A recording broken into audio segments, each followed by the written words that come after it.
In the ash-soft dawn over Vardenfell, where the cantons lift like giant shells from the water and the ghost fence glows with a pallid memory of storms, three names move through the mind like constellations that are also weapons. Vivec, Almalexia, Sotha Sil, the tribunal who stood as walking saints and fashioned the nation from vision, grief, and unbroken will. And at the core of their story is a wound in the world and a heart that beats within stone. And on that pulse the fate of Morrowind rose and fell. Yet to begin anywhere else but at the idea of them would be to neglect the tone of a land that made them possible. For Morrowind is a scripture of lava flows, salt winds, and ink-dark marsh, a place of house banners snapping in a brace of air, a place of ancestors spoken into presence, and of futures written with the ash of Red Mountain. And it is not a place where ordinary heroes satisfy the appetite of history. It is a place where saints must learn to walk as gods, and gods must learn to live with the consequences of their footsteps. So when we speak of Vivec, we speak of the warrior poet, of lines that cut and heal in the same breath, of a city that carries his name like a vow. When we speak of Almalexia, we speak of the mother of Morrowind, warm and terrible and unyielding in care, a queen whose hands could cradle a nation and also demand its perfection. When we speak of Sotha Sil, we speak of the clockwork apostle, the thinker who found the hinge in the cosmos and set to crafting a world that obeyed the quiet necessities of truth. Yet none of them began as gods. They began as mortals in a time of smoke and rivalry, when the Velothi legacy pushed the Chimer toward an austere destiny, when houses swore allegiance with a solemnity that could crush a lesser people, and when the Dwemer, in their subterranean symphonies, sought a different ascent, not by worship, but by angle and law. There are many testimonies about what happened next, and all of them carry the heat of belief. Some say Nerevar, the Hortator, died by treachery. Some say he left a charge that was broken by ambition. Some say the truth is more complex and more tragic, and that truth is the most Dunmerry thing of all. What is not contested is this: the heart of Lorkhan throve beneath Red Mountain, an engine of divinity bound to the failure and hope of creation, and the tools of Kagrenac were made to touch it and to bend that touch to a purpose. Whether liberation or escape or triumph, no two scholars shall agree. Yet the tribunal reached for it, and the reaching remade them. From that contact came a new axis for Morrowind. The tribunal temple rose, and the old lines of worship braided with the newly lit strand of living gods. And the contradiction was not a weakness, but a sign of power. For the Dunmer are a people who carry contradiction like a lantern. They mourn and mock. They kneel and judge. They obey and they resist. And in that tension they find the only stability that an ashland allows. So the tribunal reigned. But to say reigned is not to say ruled like ordinary kings. Rather, they held the mythic infrastructure of the realm. They were the soil of meaning, the citadel of law, the soft knife that trims a narrative into a shape that survives.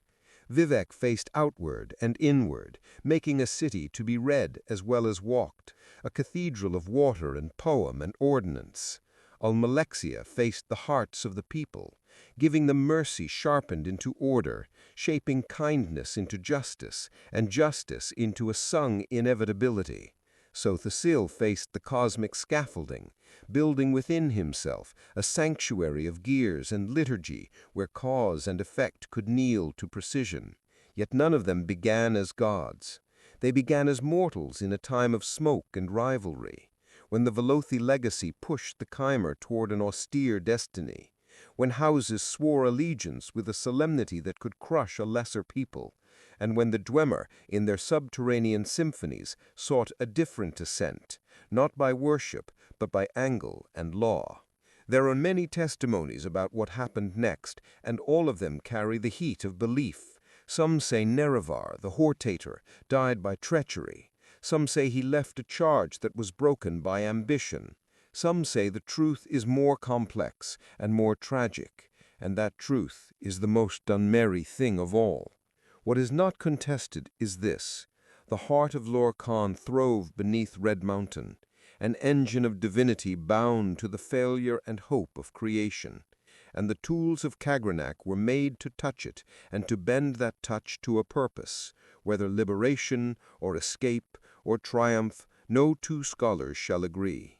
Yet the tribunal reached for it, and the reaching remade them. From that contact came a new axis for Morrowind.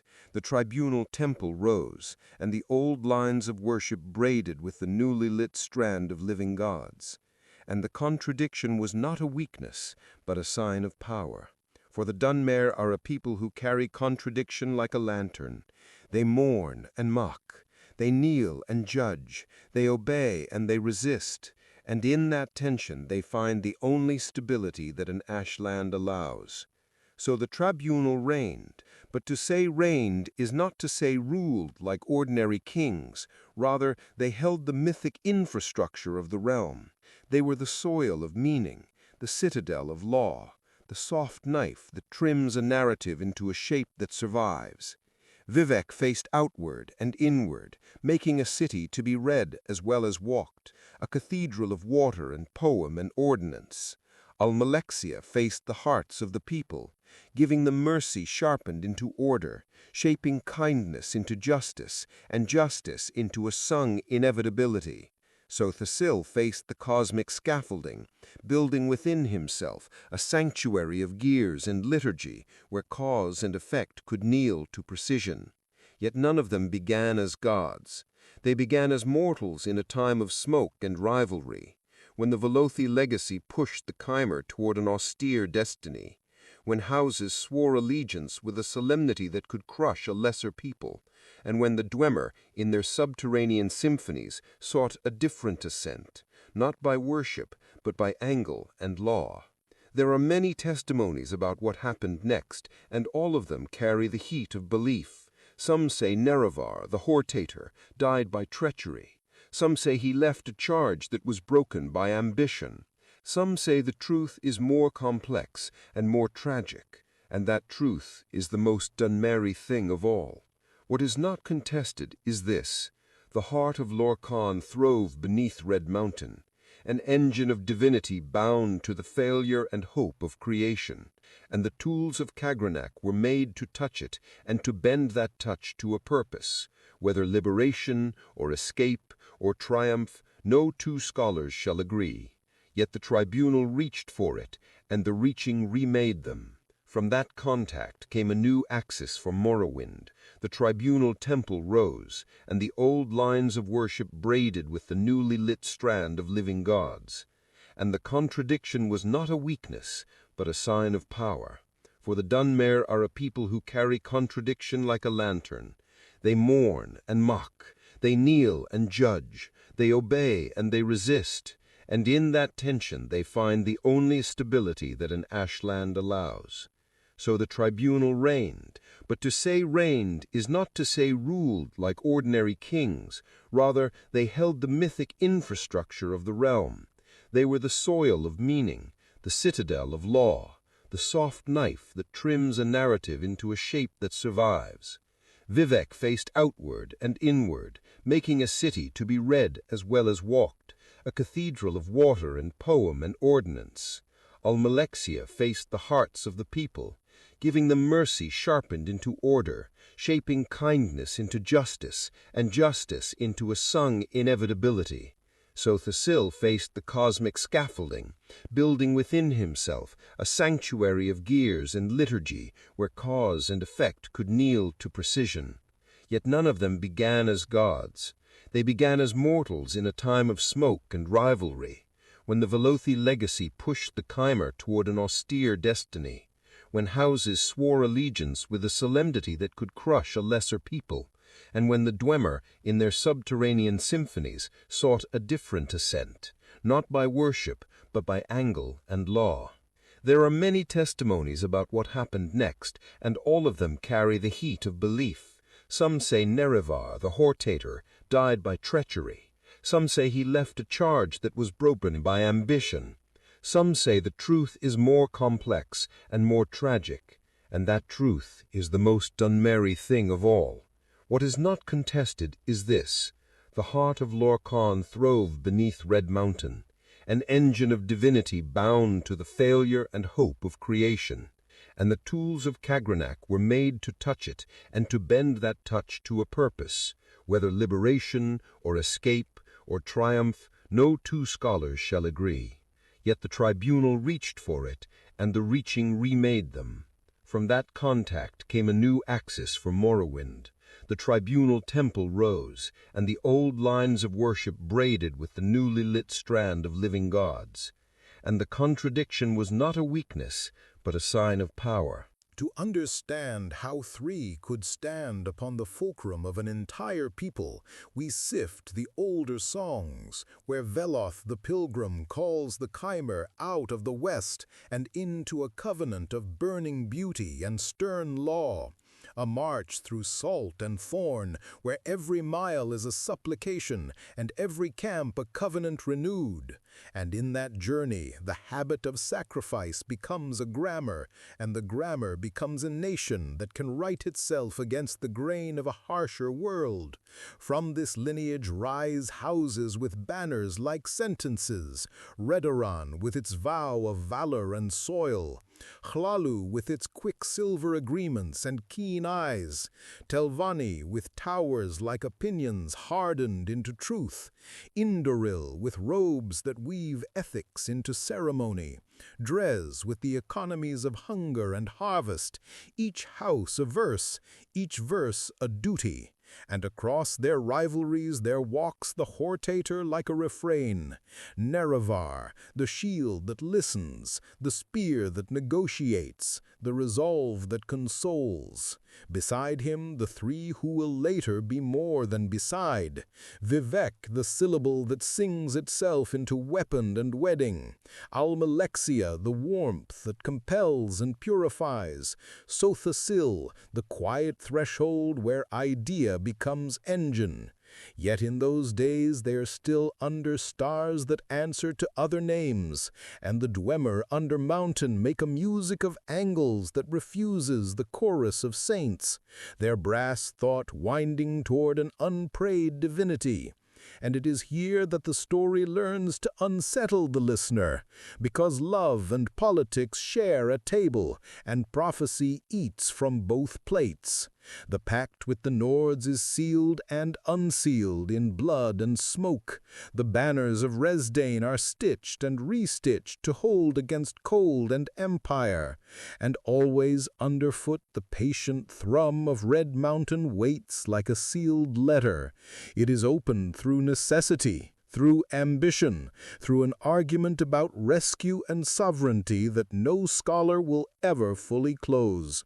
And the touch upon the heart is a sentence written in a language that can only be spoken once. When it is spoken, the three are radiant and terrible and new, and the temple rises to name that radiance with hymns that teach obedience as a form of freedom. The people kneel and stand in the same motion, learning to carry paradox like an heirloom, and the tribunal begin the long tutelage of a land that expects miracles but demands explanations, a balance as thin and strong as chitin, a balance that will hold until its price is called in full. Consider the temple not merely as stone and scripture, but as an instrument that tunes a people to a living chord. Its pentacles are schedules for the soul, its processions are calendars you can walk, and every canton, shrine, and pilgrim's rest becomes a syllable in the wider utterance that is Alm Civi. In Vivec City, the water is a page, and the bridges are punctuation, the cantons stacked like arguments, each tier a thesis on how to live in the echo of divinity. The buoyant armigers move like annotations in bright armor, laughing where fear would prefer silence, turning danger into a lesson with good humor and sharp spears. The ordinators move like margins in fierce gold, keeping the text of the city from being rewritten by chaos. While in Mournhold, the gardens of Almalexia cut fragrance into policy, a choreography of mercy where bread and judgment are distributed with equal care. Her hands attend her will with a devotion that looks like stillness until it moves. And when it moves, it is decisive and absolute.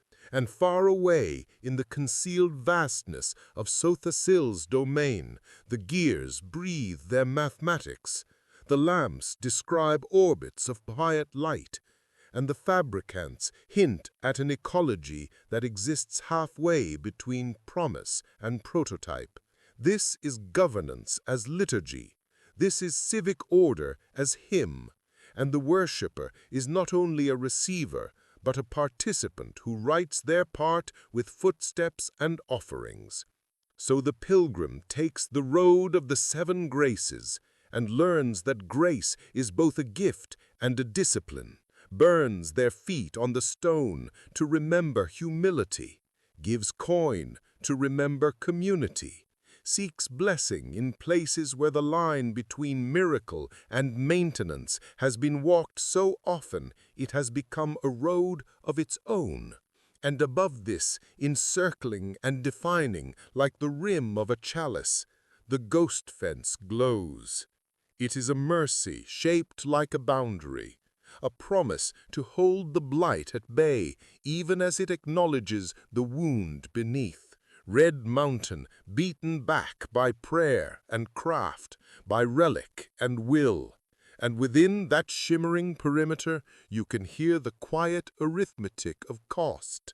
For every miracle has a ledger, and the tribunal have never pretended otherwise. They carry the balance across centuries. They teach a nation to live with peril and pride as neighbors. And the result is a people who understand that holiness is not the absence of danger, but the mastery of it. A people who bow with eyes open. To deeply understand the Dunmeri faith, you must learn the names that stand behind the names, the anticipations. For the temple teaches that the good Daedra were early silhouettes of the tribunal's later light. Boethia, the examination that burns falsehood from the tongue. Mephala, the spider logic that arranges consequence. Azura, the cool horizon where endings become arrivals. And this reframing is not erasure, but a weaving, for the old threads are kept and redirected. And so a pilgrim might leave an offering to an ancestral shrine in the morning and kneel before the 3 at dusk without feeling contradiction, for contradiction is a Dunmeri spice. In Vivec's city, the sermons are not merely read, they are walked. He writes himself into the world as geometry and rumor, as spear and wedding, as the riddle that answers you with another riddle until you find the key hiding in your own mouth. And the buoyant armigers grin because battle is only one of the ways to practice bravery. The ordinators scowl because a scowl can be a prayer for order.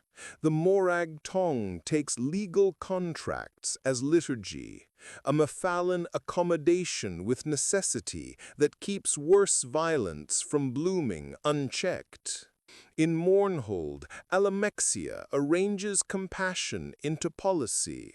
A hush falls when she enters, because love that is severe is still love. She remembers a day of fire when a prince tried to make a lesson out of the city and learned instead that Morrowind keeps its own curriculum. And the gardens that were rebuilt afterward are tended like promises. In the concealed sanctum of Sotha Sil, the logic of mercy is expressed as machinery. gears that decline cruelty not by sentiment but by correct design. He speaks rarely, and when he does, it is to adjust the angle of a truth so that it casts a more useful shadow. And while all this unfolds, the ghost fence hums its pale syllable around Red Mountain, built by will and relic, an architecture that says, here and no farther, to the blight, to the dreams that have teeth. Yet every wall declares its opposite. Containment announces a thing worth containing, and thus the cost is paid and repaid. The tribunal draw upon the same wound they guard, and the accounting grows more complex as the years pass. There are seasons of great clarity when the land sings with them, and the temple feels like a hand on the shoulder. And there are seasons of murmurs, when prophecies stir again in ash, and the name Nerevar is spoken like a knife wrapped in cloth. The people keep working, bartering, praying, laughing, grieving, because that is what people do. And the gods keep holding, shaping, answering, evading, because that is what gods must do when they have chosen to remain among those who can still die.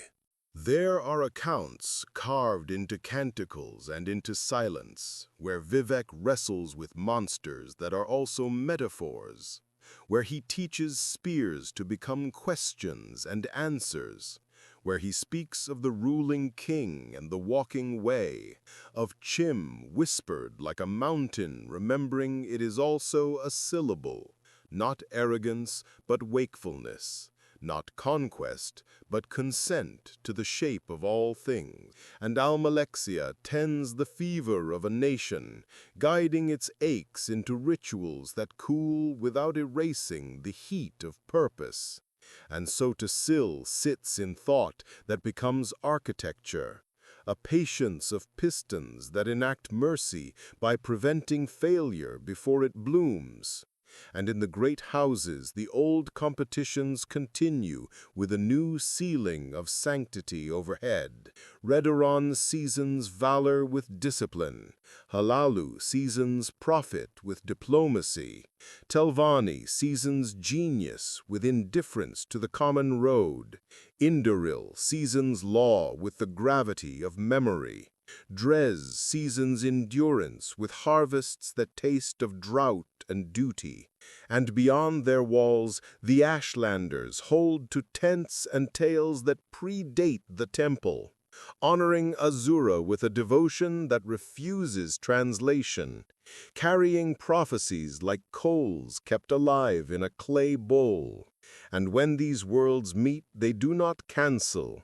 They spark, they argue in markets and on ridgelines, and the tribunal let the argument persist because truth in Morrowind is tempered by friction, and a blade without temper will break the first time it must matter. In the interval where certainty begins to thin, there are dreams that step across thresholds uninvited. Sleepers in lakeside huts and canton apartments begin to murmur a name that feels like heat through cloth. Dagoth, the Ash King, the Sharmot, who was once a friend at the council fire and is now a mirror that returns every light as smoke. The sixth house wakens like an old fever. Its banners are coughs, its temples are caverns, its priests are statues that weep dust. And from Red Mountain, the blight learns new paths through scrub and bone. The corpus disease flowers with a logic that mocks medicine. Pity becomes a mask one must strap on tight. And the ordinances of order find their edges gnawed by a doctrine of dreams. The tribunal tighten their maintenance of the ghost fence. They bend relic and will and memory into a brighter line. Vivec speaks in riddled calm to keep panic from finding a language. Almalexia moves through Mournhold like a liturgy of reassurance sharpened into command. Sotha Sil withdraws deeper into mechanism, searching for an angle by which contagion can be persuaded to forget itself. And in the Ashlands, the wise women taste the air and say that prophecy has stopped whispering and started to speak plainly. The hortator's name returns to conversation like a tide you can set a clock by. But clocks do not convince mountains, and mountains do not placate hearts. So the people do what they have always done. They endure. They walk to market through wind that tastes of mineral sorrow. They pack salt into fish. They teach their children which shrines to greet by touch, and which dangers to honor by distance. And they watch the temple with a love that is also an audit, a faith that can measure as well as kneel, because the Dunmer have always known that reverence without inquiry is a road to foolishness, and that inquiry without reverence is a road to loneliness. Between those two roads they build their city and their camps and their stubborn mornings. There are days when the ghost fence hums at a higher pitch and the faithful look up from their work without knowing why. A tremor that is not of girth but of meaning. And in those days the sermons are read with a hunger that tastes like responsibility. For as the tribunal's contact with the heart becomes contested, the light that hangs upon their shoulders must be carried with greater care. The hands of Almalexia keep their watch crisp and immaculate. The ordinators polish their helms until they reflect a city back at itself. The armigers keep jokes bright like lanterns against dread.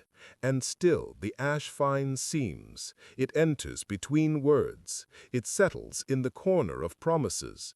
And the wise among the common folk become wiser. They say, carry an extra cloth for the wind. They say, do not speak a name too often for fear of inviting it into the house.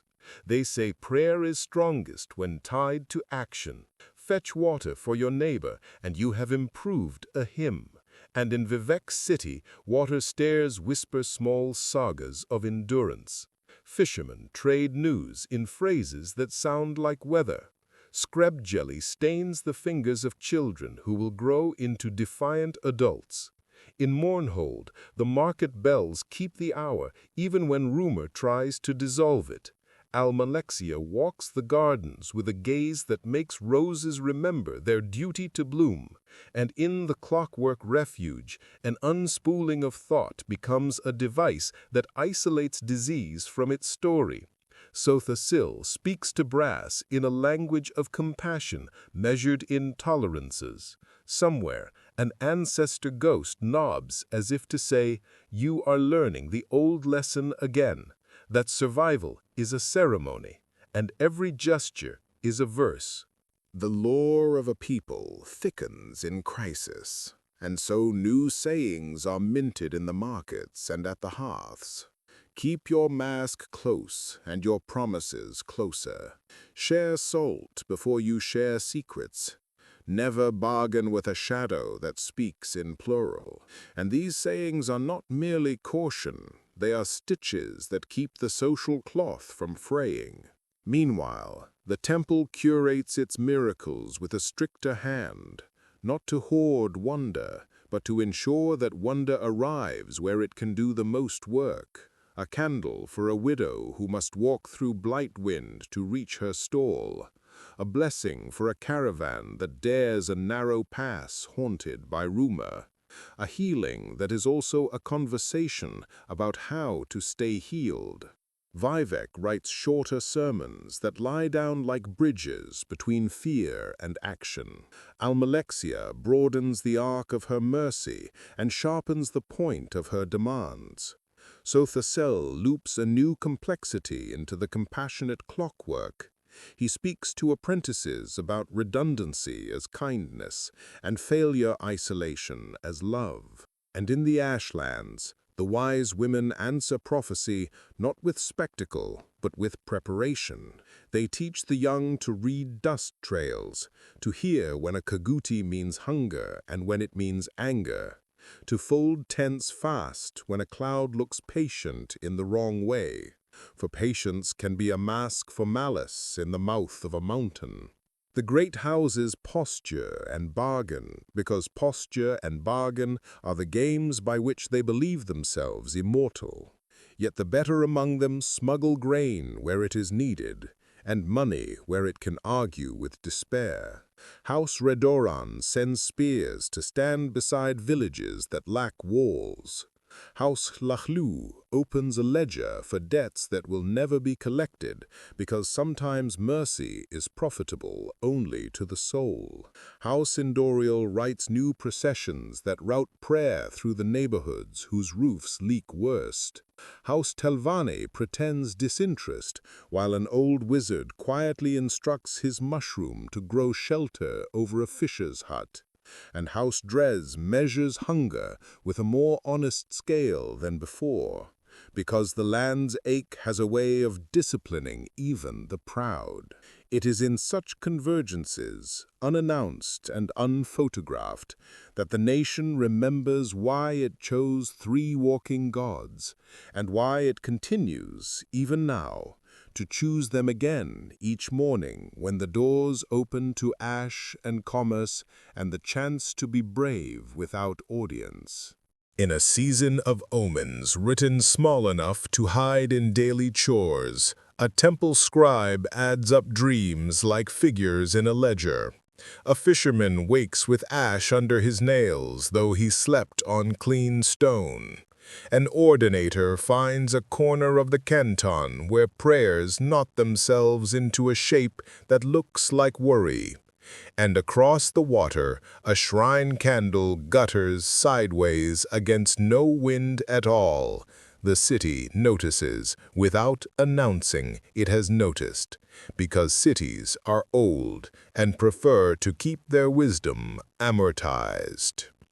Vivec stands at a balcony where the morning arrives as if invited, and lets the river of thought settle into something a citizen can drink. He drafts a line about the difference between panic and prophecy, and how both need a container, or else they dilute courage. Almalexia convenes a quiet council with healers and matrons, and those who count meals. Her voice is a table everyone can reach. She asks for numbers and receives faces. She answers with policies that feel like hands. Sotha Sil listens to the argument between 2 gears about a tolerance too fine for any ear, and decides to build a third language that both can share, which is another way of saying he invents a compromise that rescues reality from a fracture. Out in the ashlands, a wise woman corrects a child who thought prophecy was a map. No, she says, it is a weather. You still have to choose your path. And the great houses continue their theater, because the stage demands actors even when the audience is busy surviving. Yet behind curtains and under ledgers there is a grim honesty blooming. Money is sent where it will feed tomorrow's worker. Spears are stationed where rumor says a shadow walks at noon. Even Telvanni aloofness develops a draft of kindness that someone slips under the door of a hut that leaks. At Ghost Gate, the sentries add a litany to their rotation, not out of fear, but to tune their breath to the fence.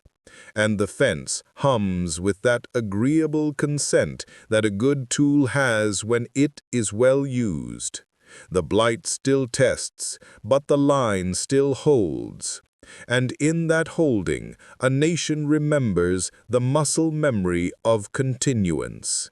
You get up, you wash, you speak to your ancestor's portrait, you haggle without cruelty, you carry water over bridges that have heard more vows than any single priest, And in the evening you look toward Red Mountain the way one looks at a door that must remain closed, not with hatred, not with denial, but with a practiced respect that keeps keys where they belong. The rumor that power has a season begins to take on the grammar of evidence. The tribunal's radiance carries a new weight, like armor remembered from an older war. And those who watch closely note how ceremonies lengthen by the width of a breath, how blessings arrive with an extra syllable of effort that no one names but everyone hears. In the Canton libraries, a monk closes her eyes between verses to steady the light in her hands. At Ghost Gate, a veteran counts to 8 before he speaks the 7th word, not from doubt, but from care, for care is what you practice when the margin thins. Vivec writes a line about the difference between waning and withdrawing. One is a tide that obeys the moon of meaning. The other is a refusal to be moved by fear. He chooses the tide and sets lanterns along the water stairs so that the city can learn the lesson by reflection. Almalexia declines to retreat a single pace. She multiplies presence instead. A queen's arithmetic, where 1 hour of walk becomes 10 hours of courage distributed among those who saw her pass. Her hands measure mercy with the same precision they measure threat, and both measurements become safety. Sotha Sil alters the cadence of his machines, not to abandon experiment, but to audit it, to ask what kindness looks like when translated into sequence and torque. He instructs his initiates that redundancy is devotion, that a second gear that prevents a first from failing is a liturgy of love. Out on the ash steps, a caravan master revises his route to include a detour past a shrine that was never on his maps, because the land draws new lines when stories heat. The wise women hold their councils under stars that seem to lean closer. They say the Hortator's weather is nearing. Keep your tents light and your hearts disciplined. The houses pretend not to listen, and then do as told. Spears to the vulnerable edges, coin to the corners where children grow hungry fastest. Telvanni Tower shifts its spiral so the wind breaks differently over a poorer quarter, and nobody mentions it in public, because in Morrowind, anonymous kindness is a kind of piety. The ghost fence hums. The mountain remembers. The nation breathes in time with the work, and the work is this: to hold the line without turning to stone, to bend without breaking, to ask the gods to remain, while understanding that remaining is the hardest miracle of all.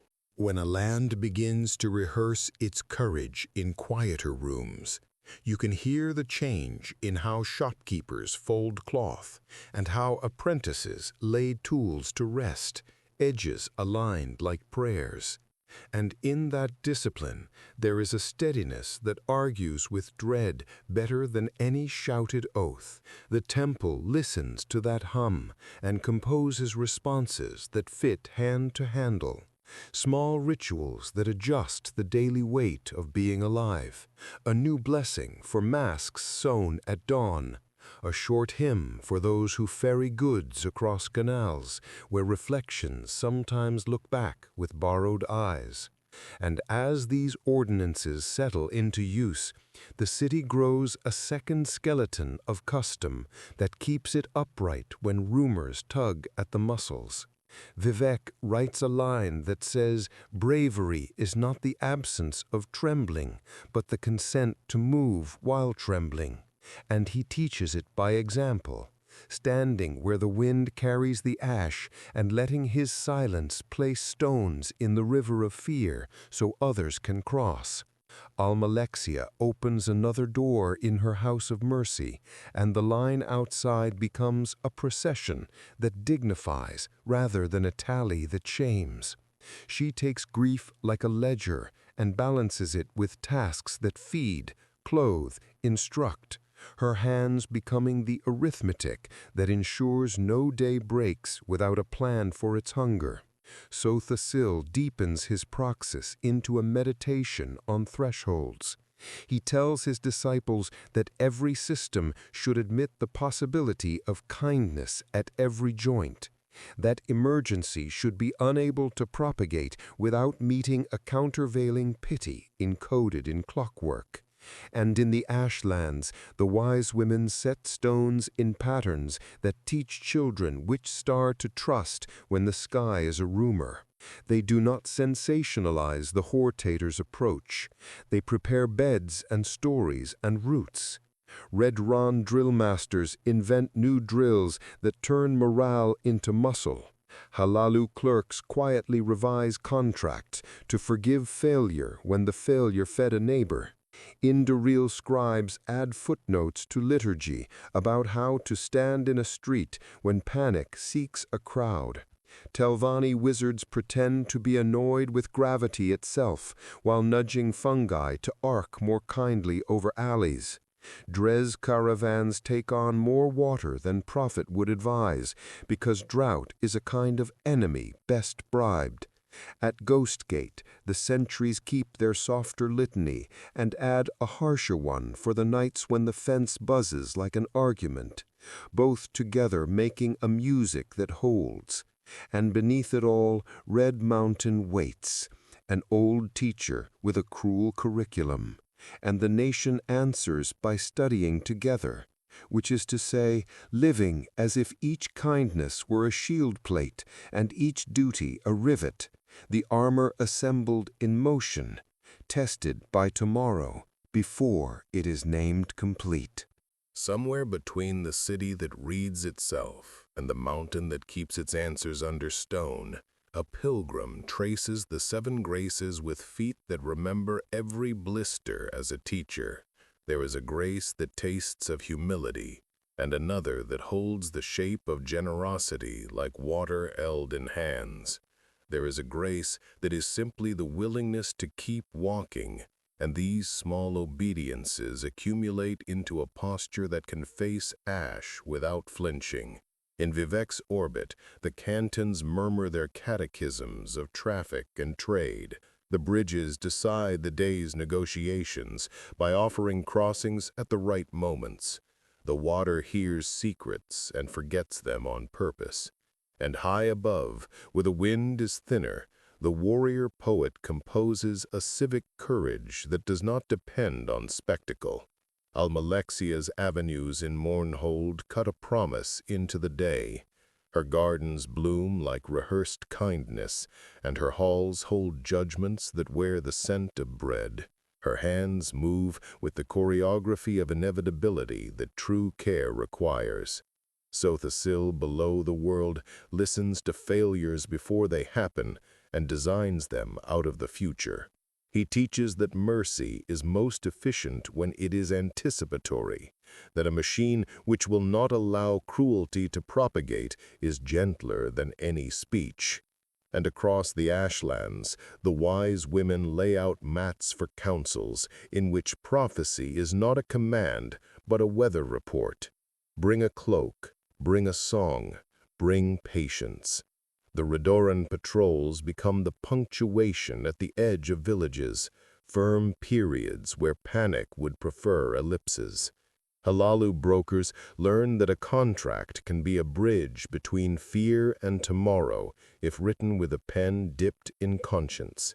Indoril clerks stitch new footnotes into processions so that prayer can turn corners where it never turned before. Telvanni spires pretend to ignore storms while quietly adjusting the wind for streets that cannot afford to be wet. Dress caravans bend their routes toward parched farms because the accounting of thirst alters ledgers faster than gold. At Ghost Gate, a novice memorizes the fence's song the way one memorizes a beloved's voice, because the fence is not only a boundary, it is a conversation with an old volcano about restraint. And as the day winds itself down, the nation does what it is learned to do best. It sets the table of endurance again, lays out salt and story, names the absences without surrendering to them. And in that ritual, the tribunal continue to be not only worshipped, but employed, their divinity spent like coin on light and law, so that morning can arrive with its modest miracles intact. There is a rhythm to vigilance that becomes almost musical when a nation sustains it long enough. The ferryman who counts ripples at dawn hears in them the city's pulse and knows when a beat is missing. The ordinator who walks the same stair at the same hour tastes a difference in the ash and adjusts his patrol without announcing why. The Ashlander scout who reads the slope by the scatter of guar prints senses a new impatience in the wind and circles wider. The acolyte in a lamplit workshop beneath the world aligns two small cogs and feels a sympathy pass between them like a quiet yes. These are small confirmations that the fabric holds even as weight increases. Yet weight has its own vocabulary, and it begins to speak more often.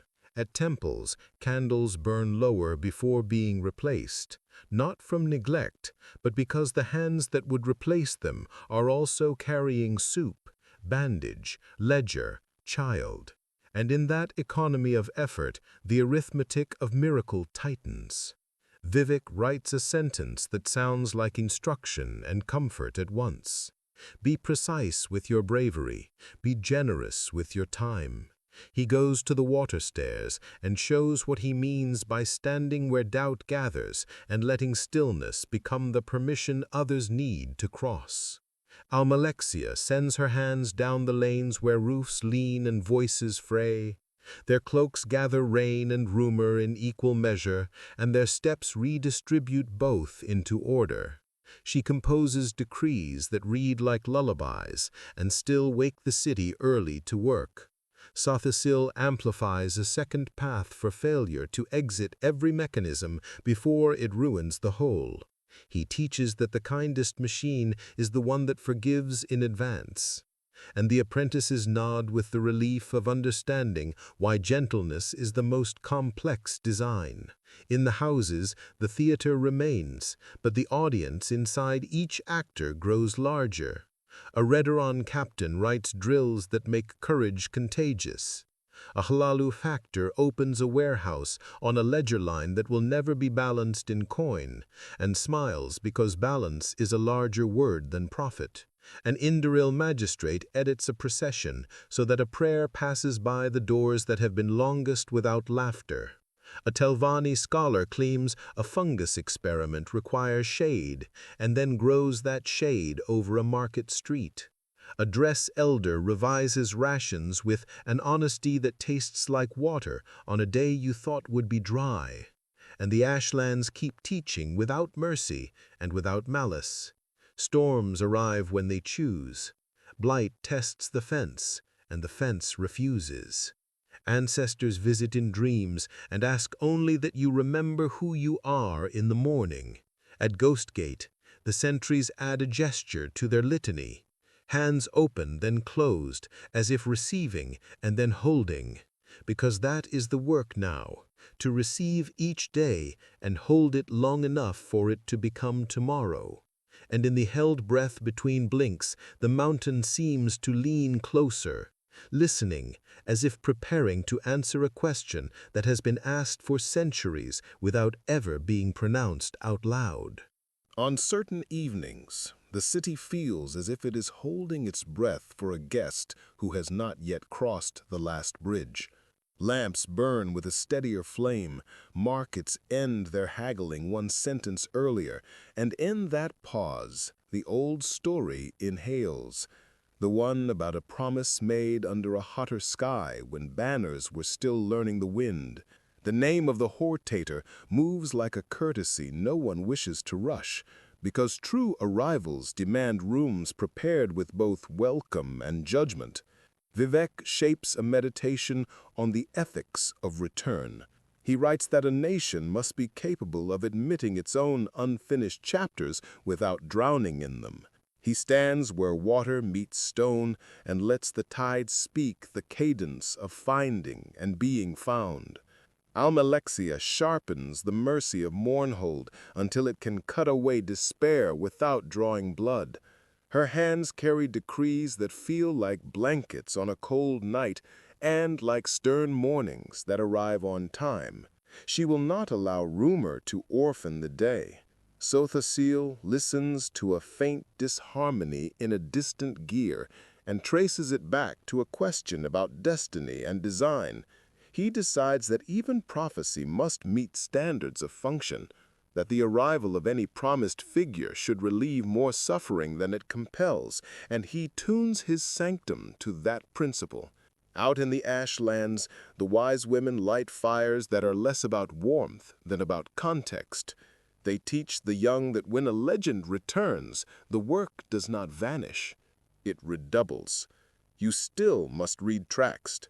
You still must tie tents tight. You still must sweeten your voice for a guar that hesitates at a ford.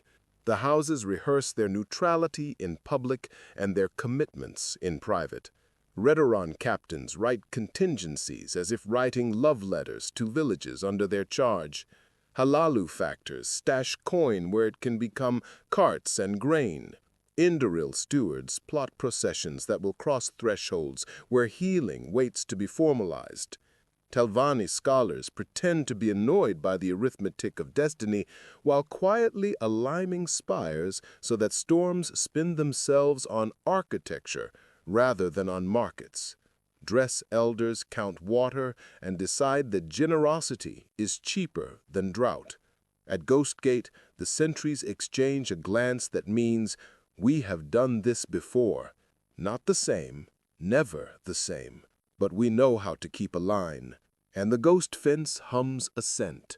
Red Mountain presses its lesson against the day, and the day does not shatter. Inside the pressure, a tenderness persists.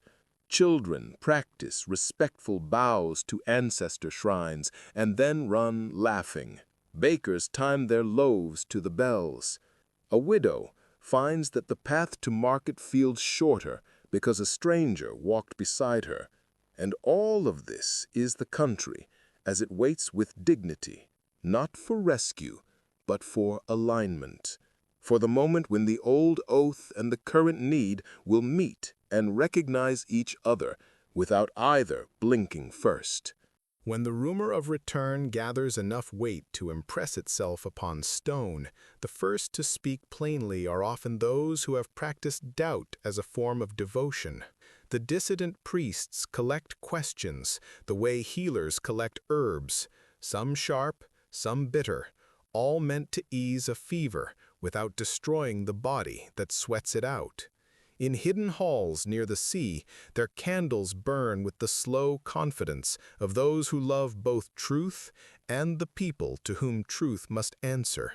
They argue that prophecy is a mirror that demands we clean our faces, not smash the glass. And their arguments drip into the city like careful rain that finds every crack and coaxes green from it. Vivec does not answer with thunder. He adjusts his silence to make a room where discourse can breathe.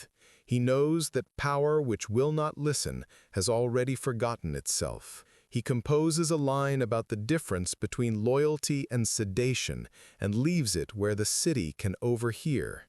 Almalexia multiplies her patrols of mercy, her hands carrying edicts that wrap the vulnerable in attention.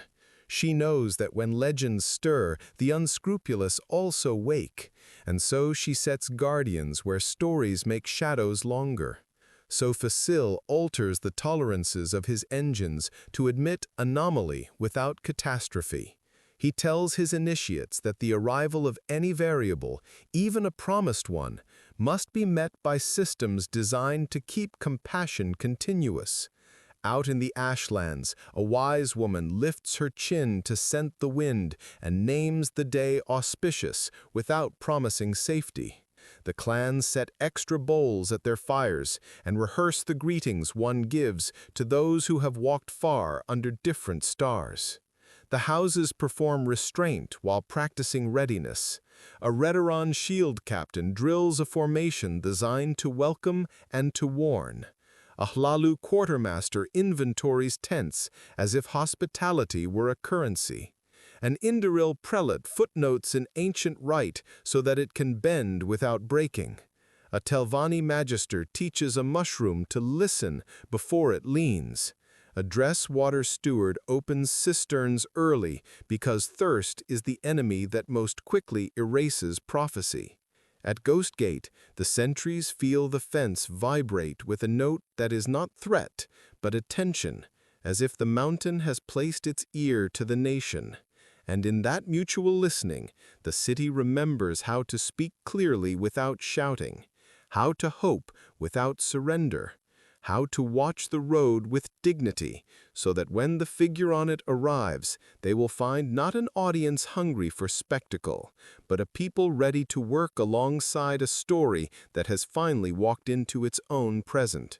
The road that carries omens finally carries footsteps, light ones at first, the sort a city ignores out of politeness, and then steadier, like a drum a long way off that still finds a way to keep time with your breath. And somewhere a wise woman smiles without showing it, because weather has resolved into traveler. In the cantons, a rumor bends around corners that have heard too many to be easily impressed. Yet still this one survives the turns, a figure who asks questions with the courtesy of someone who knows questions can bruise, who listens to answers as if they were maps, who wears ash comfortably and silence like a second, kinder blade. Vivec feels the echo of a meeting that has not occurred yet and chooses the words that will be waiting for it. He writes that recognition is a covenant between faces that have already met in the work, if not in the room. He prepares not a trap, but a table. Almalexia intensifies her patrol through the human arithmetic of the city, long halls and short alleys where grief accumulates.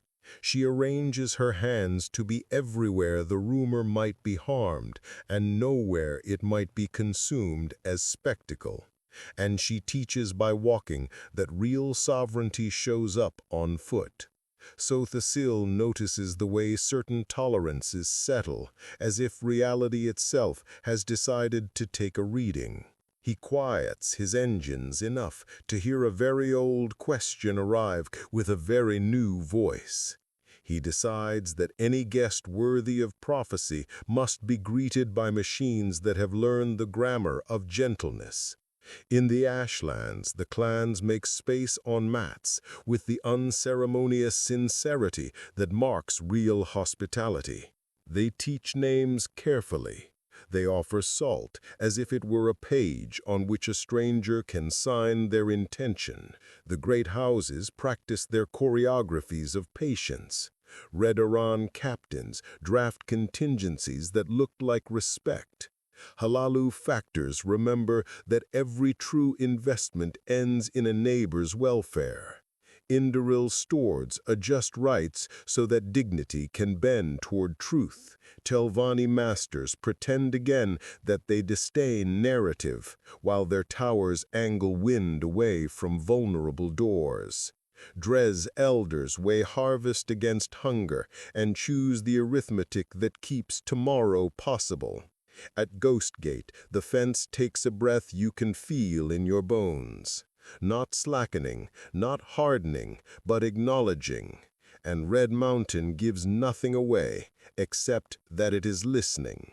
The city does not bow, and it does not boast. It does what Morrowind has always done in the presence of a threshold. It continues its tasks with an attention sharpened by meaning. And in that attention, the space for arrival is made real, which is to say, survivable. The stranger who wears dust like a credential moves through tests that are as old as the argument between oath and opportunity. Fires watched until they speak, stones touched until they answer, Dreams weighed against each other until one refuses to be dismissed, and in each passage the land grants a permission that cannot be faked. Wise women measure the cadence of that permission and nod as if a long-delayed letter has finally arrived legible. At Ghost Gate, the sentries feel a steadiness pass along the fence like a hand on a taut rope, not easing, not tightening, but confirming that the lion has meaning beyond itself. In Vivec City, the moon that is also a ministry hangs over the cantons with its usual impolite gravity, and the warrior poet watches it the way a craftsman watches a tool he has sworn to master. He prepares words that will neither flatter nor foreclose. He remembers that meeting is a test for both sides. Almalexia in Mournhold directs the traffic of mercy with a precision that makes awe look like administration.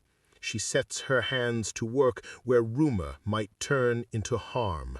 She keeps the marketplaces civilized by making kindness procedural, and her eyes read grief like a ledger she insists on balancing in favor of the living.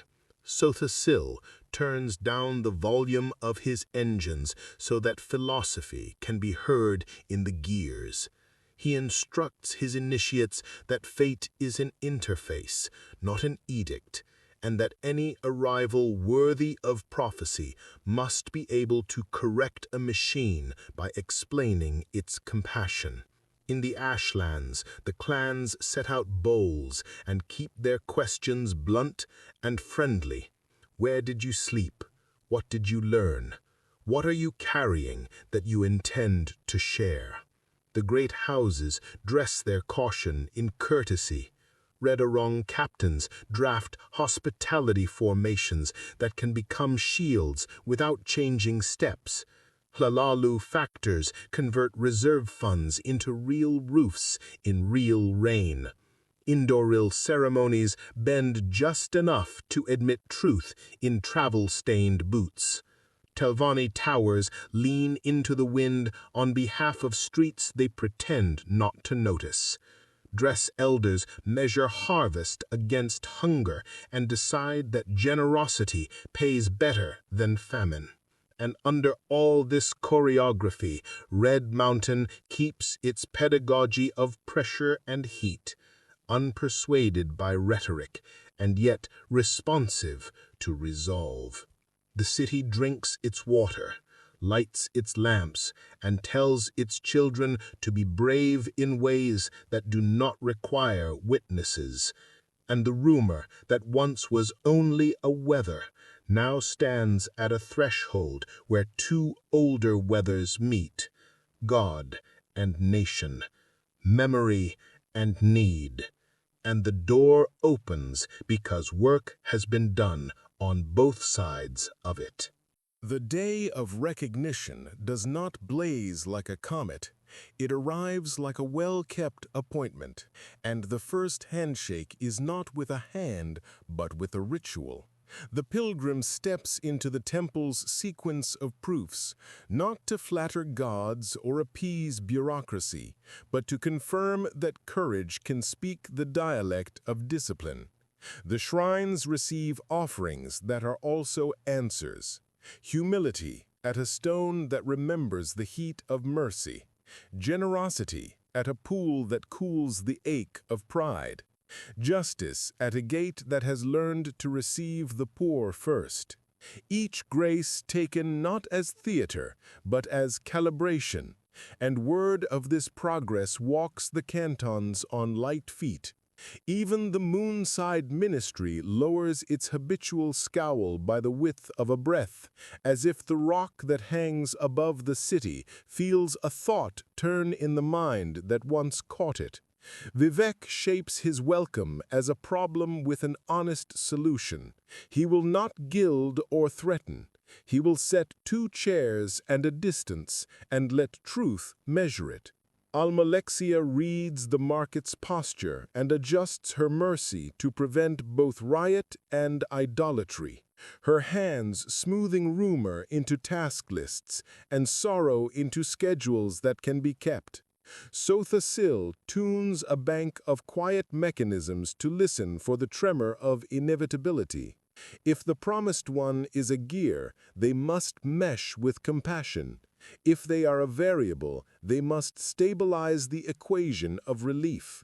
In the ashlands, the wise women lay out mats less like stages and more like kitchens, where stories are fed and tested for poison. They remind the clans that prophecy is a servant of community, not its master, and that any hero who cannot carry water should not be asked to carry a nation. The great houses move in the choreography they have practiced through centuries of necessity. Redoran captains set watches that can welcome and withstand in the same formation. Halalu factors convert hope into contracts that purchase food and roofs rather than applause. Indoril stewards revise procession routes so that prayer will pass the doors where doubt has lingered longest. Telvanni masters claim irritation with the weather of destiny, while leaning their towers just enough to break a cruel wind. Dress elders weigh the harvest against the dignity of their neighbors and find the scale obedient to generosity. Ghostgate holds, its song pitched to a key that says, "We are still here." And Red Mountain listens with the patience of an ancient examiner who has already set the test and will not change it. The city does not curtsy, and it does not sneer. It steadies, and in that steadiness a narrow bridge appears between what was promised and what must be done. And across that bridge, two kinds of authority walk toward each other. One robed in the duties of a kingdom, one wrapped in the weather of an oath remembered by ash and stars. And the meeting becomes possible because the people have prepared a room larger than fear and stronger than nostalgia, a room in which work may speak without raising its voice. The meeting is a table made from two different kinds of work, set inside a room that refuses spectacle. Vivec sits with the river behind his eyes and the moon like a patient punctuation above the city. He speaks in a cadence that turns weapons into sentences and sentences into doors, welcoming without surrender, testing without cruelty. And the guest who has walked the weather of oath answers with the grammar of road and ash, not demanding, not apologizing, but placing travel-stained truths on the wood between them. Almalexia's presence is felt as a line of order that runs through the markets and kitchens and sickbeds, even while she allows this conversation its necessary privacy.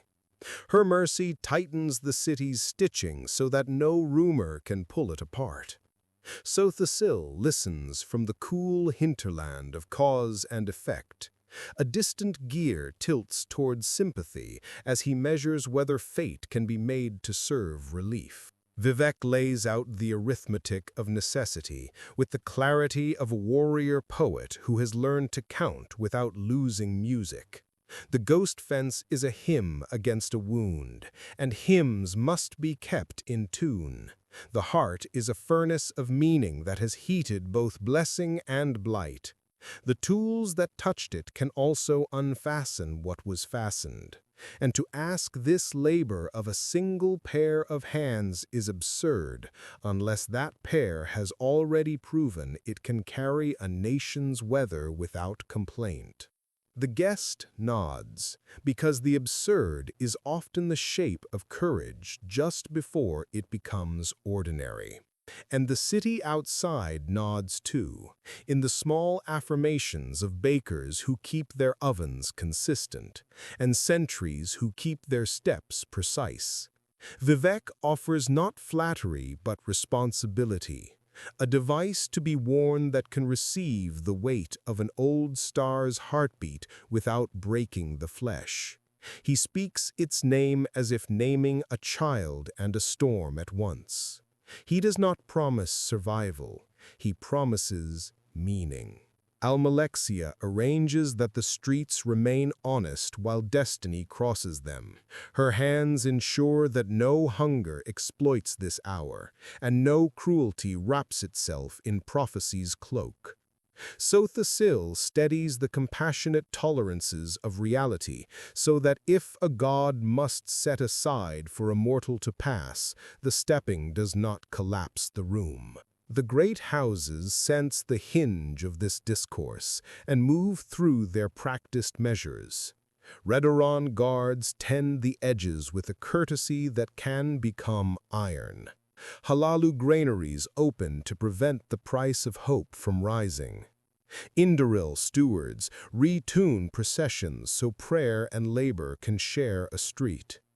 Telvanni towers lean like reluctant umbrellas over alleys that would otherwise drink too much weather.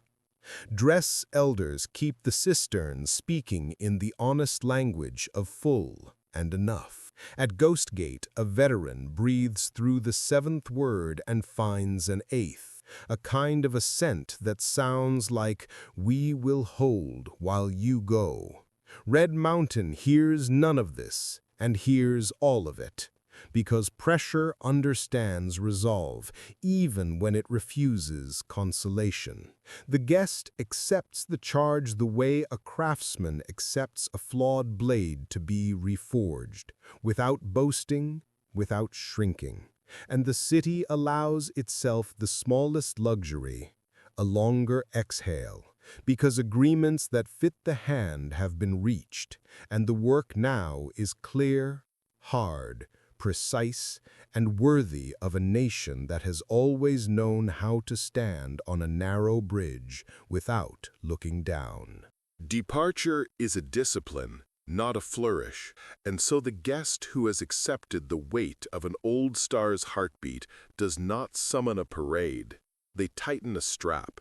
They breathe like a craftsman before the first strike, and they step into a city that answers with ordinary bravery, lamps trimmed, doors latched with kindness, markets paused at the edge of song. At the water stairs, Vivec lifts a hand that is both benediction and balance, and says enough without saying stop. Almalexia's hands flow through the lanes like quiet guardians of errands, whose completion holds the world together. Sotha Sil dials compassion into tolerances so fine that they can be mistaken for luck, and the great houses translate readiness into logistics. Redoran patrolling the edges where fear has always tried to enter. Hlalu moving grain as if coins had learned decency. Indoril rerouting prayers so that they reinforce courage instead of merely describing it. Telvanni letting their towers argue with the wind on behalf of streets that cannot afford eloquence. Dres drawing water like a liturgy against thirst. Ghostgate receives the traveler with the gravity of a vow renewed, the fence humming in a key that says yes to passage and no to everything that would follow uninvited. Veterans nod with the tacit language of those who have kept edges sharp for years. The ashlands open their patient pages, and the road becomes the text that destiny must read aloud and get right. Wise women had already said, pack light, but bring names. And so the traveler carries more memory than gear. They move through canyons where whispers try to edit resolve, and they decline the edit. They pass cairns where offerings have been left by hands that believed in arrival enough to prepare for absence. And they add a stone, because gratitude is a kind of armor. At slopes where the world thins to the argument between rock and sky, the mountain begins its examination in earnest. Heat informs every step.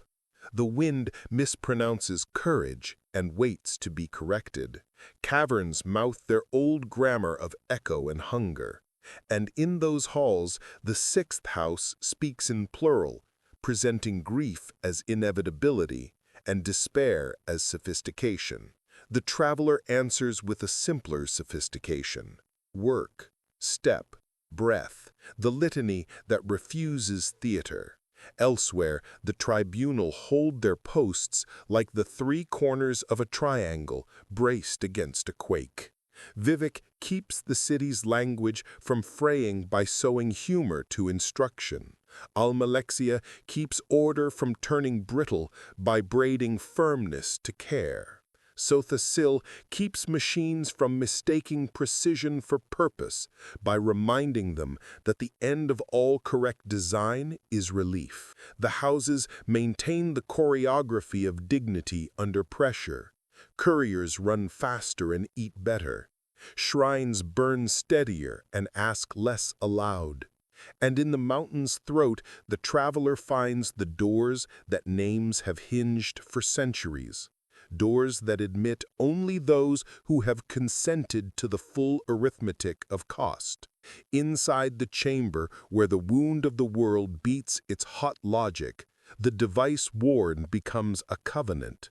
The bright tool and the sharp tool become arguments made in sequence rather than rage. And the work commences, not as spectacle, but as correction. Each strike a sentence in the grammar of release. Each contact a negotiation between a mortal's consent and a star's stubbornness. Far away and very near, the ghost fence trembles but does not fail. The city breathes in 8 and out in 8, and adds a 9th for mercy. The gods who chose to live among the dying listen to the sound of something they have carried for a long time being set down. Not dropped, not thrown away. Set down with the respect due to burdens that taught the hands their strength. And the mountain, being an old teacher, does not praise. It simply acknowledges. And the acknowledgement is a change in heat that can be felt by anyone who has ever learned to tell the weather of meaning from the weather of air. When the last necessary syllable of contact is spoken in metal and will, the chamber exhales a heat that remembers thunder and then forgets it. The bright tool and the sharp tool fall still like arguments concluded without gloating, and the heartbeat that had kept an old wound open declines its overtime, not dead, not gone, but dismissed from service. In that dismissal, the mountain changes its breath, and the change runs down galleries and through ash and along the bones of the land until it reaches the fence that has hummed yes and no for an age. The ghost fence feels its vocation ease. Its radiance softens from vigilance into recollection, and at Ghost Gate veterans notice before they know they have noticed. A word that once required 8 steps to carry now arrives in 7, and the 8th becomes gratitude. In the city, the water stairs report a difference to anyone who has ever learned to listen with their feet. Lamps steady, masks feel less like a second skin and more like a tool to be cleaned and put away. Bakers find the morning hour arriving with fewer stones in its pockets, and the markets begin to speak in the grammar of repair instead of triage.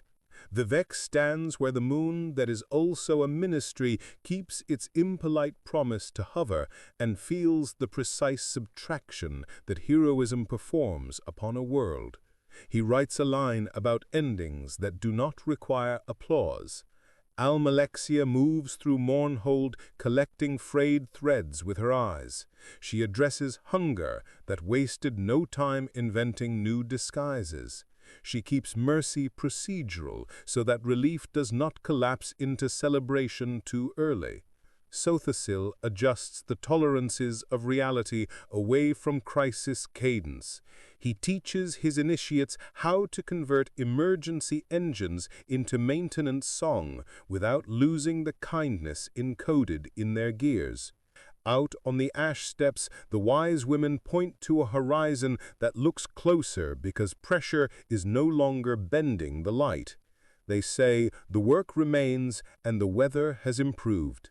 Both statements are true and neither excuses idleness. The great houses find themselves with the build that follows any miracle. Redoran turns shielding into rebuilding. Halalu diverts profit into restitution with a dexterity that suggests conscience had been practicing. Indoril writes rites for gratitude that do not erase grief.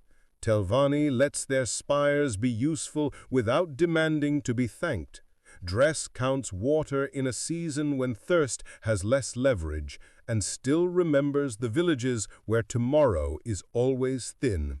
The city maintains its dignity by refusing to divide itself into survivors and spectators. Everyone survived something. Everyone will repair something. The ghost fence dims but does not vanish, a memory kept as a warning and a tribute, and the gods who chose to live among those who can still die feel their radiance recalibrate. The great ledger that was always honest turns a page. The numbers change, the duties do not, and in that arithmetic the nation hears the old lesson again. That salvation is not a door slammed on danger, but a door held open for work, and that the hero who stepped into the mountain did not remove responsibility. They redistributed it back to the people who always intended to carry it with steady hands. When a nation has lived beneath the cadence of living saints and feels that cadence soften, it discovers whether its prayers were muscles or merely music. The temple answers first by counting, not miracles but needs. How many masks must be repaired? How many roofs? How many ledgers rewritten now that the fence hums in a lower key? And in that arithmetic you can hear the courage of clerks and the piety of carpenters. Vivec lets his radiance thin without theatrics. He stands where he has always taught the city to look at itself, and does not pretend that subtraction is betrayal. He writes a line that says divinity that refuses to be measured by service is only a costume, and he folds the robe of power more tightly around responsibility than around glow. Almalexia receives the new weight with a queen's refusal to flinch. Her mercy does not dim, it hardens into policies that will not permit collapse to masquerade as fate. She walks the same routes with a different gravity, and the people straighten under it. Sotha Sil draws his light inward like a craftsman shielding a flame from wind. He keeps his engines tuned to kindness at lower wattage, proving that purpose is brighter than power. The dissident priests emerge from their careful rooms and discover that their questions were invitations to stewardship.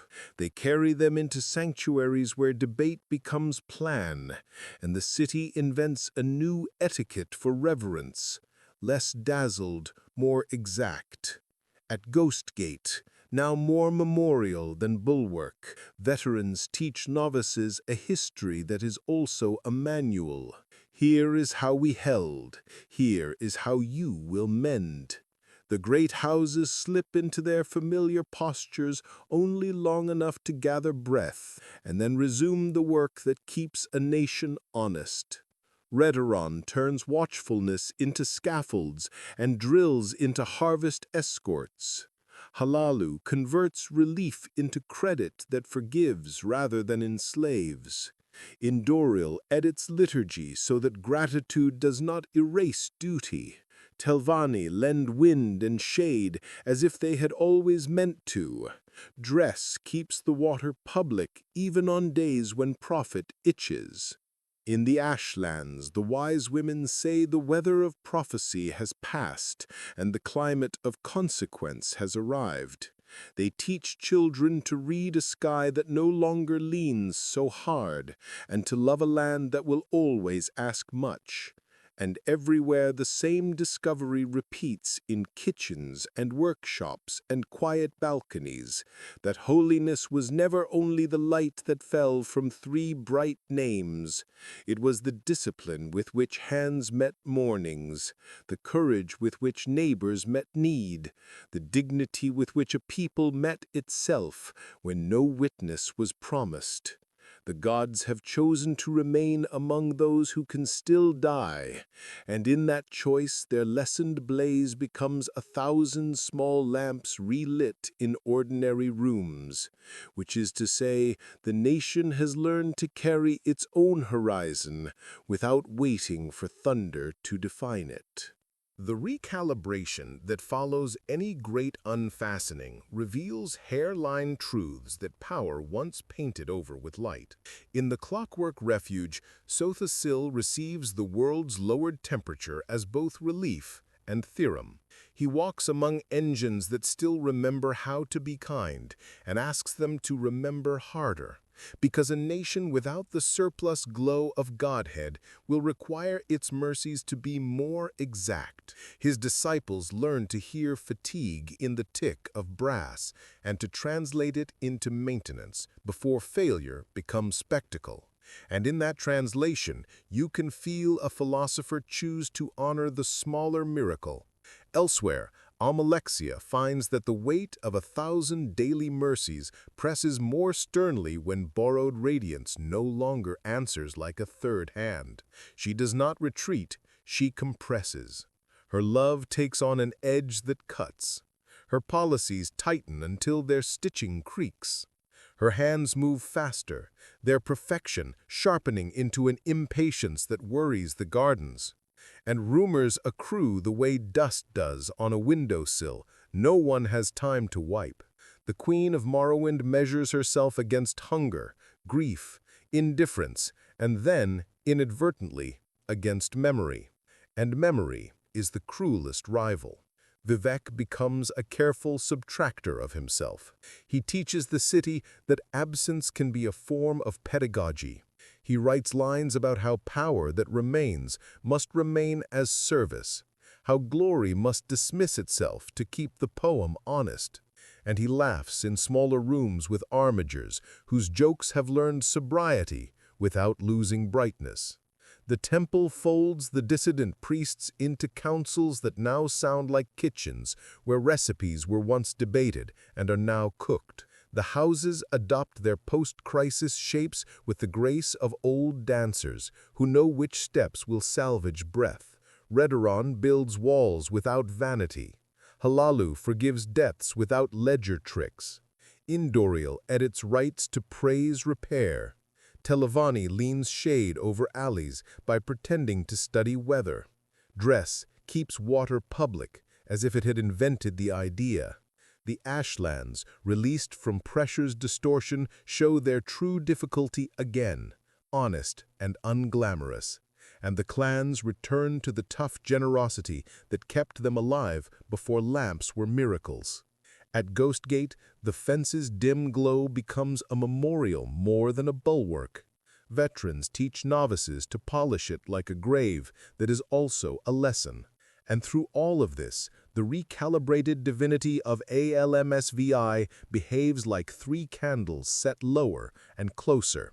The room is less dazzled and more seen, which is why it becomes possible to notice the stress fractures in a mercy that cannot forgive itself, the long silence that begins to occupy certain halls beneath the world, the moon that is also a ministry, holding position with a patience that sounds like song and like warning at once. The seasons that follow a miracle are always diagnostic, and Morrowind begins to show where its veins run strong and where they run too close to heat. In Mournhold, there are days when the gardens cannot quite soothe the air, when mercy moves so quickly it forgets to breathe. And on such days, strange reports arrive with the steadiness of a drum beneath conversation. Shapes half brass and half sinew, seen at the edges of courtyards. Gleams of intention that look like prototypes escaped from theory. Almalexia's hands dispatch certainty and return with puzzles. Their perfection does not flinch, but even perfection knows when it is being measured by a new scale.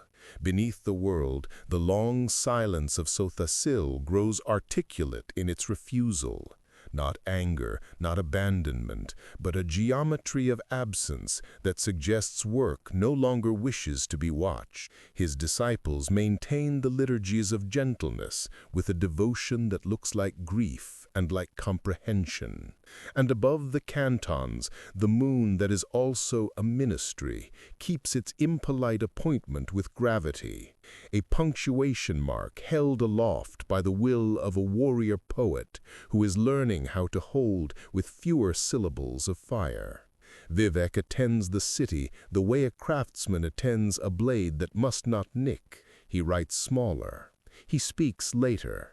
He calibrates his laughter so that it lands where fear has been hoarding breath. At Ghost Gate, the memorial glow trains young sentries to hear history as instruction rather than spectacle. The ashlands settle back into their honest difficulty, and the houses resume their familiar conversions of posture into policy. Yet, in the lanes of Mournhold, the rumor of living machines acquires teeth. A market awning torn by something that had the courtesy to bleed oil. A prayer cut short by a shriek that sounded like a hinge learning a word it should not know. Almalexia answers with more presence, more decree, more procession.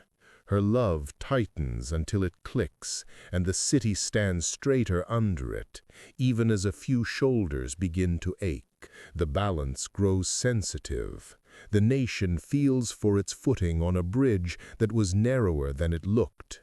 And the tribunal, diminished but not dismissed, feel their shared names stretch between them like a cord that must not fray. Service at one end, silence at the other, and in the middle, a poem that refuses to become a plea. In the days when mercy grows angular and silence becomes a kind of architecture, Mournhold learns a new caution at twilight. Shopkeepers keep one lamp higher than usual, not for thieves, but for shapes that hesitate at the edge of invention, and the hands of Almalexia patrol with a choreography that suggests they are reading a book only they can see. Pages turning faster, as if a sentence were trying to outrun its own conclusion.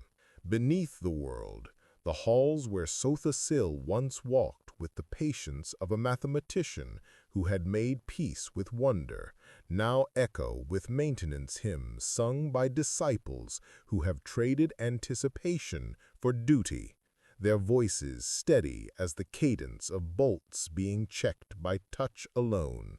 And over the cantons, the warrior poet's city holds its breath the proper way, not abstaining from life, but living it with the kind of attention that domesticated disaster can never quite steal. Vivec trims his radiance to a filament that cuts through fog.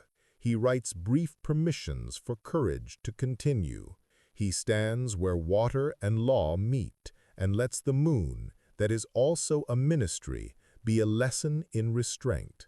At Ghost Gate, the memorial hum becomes a classroom.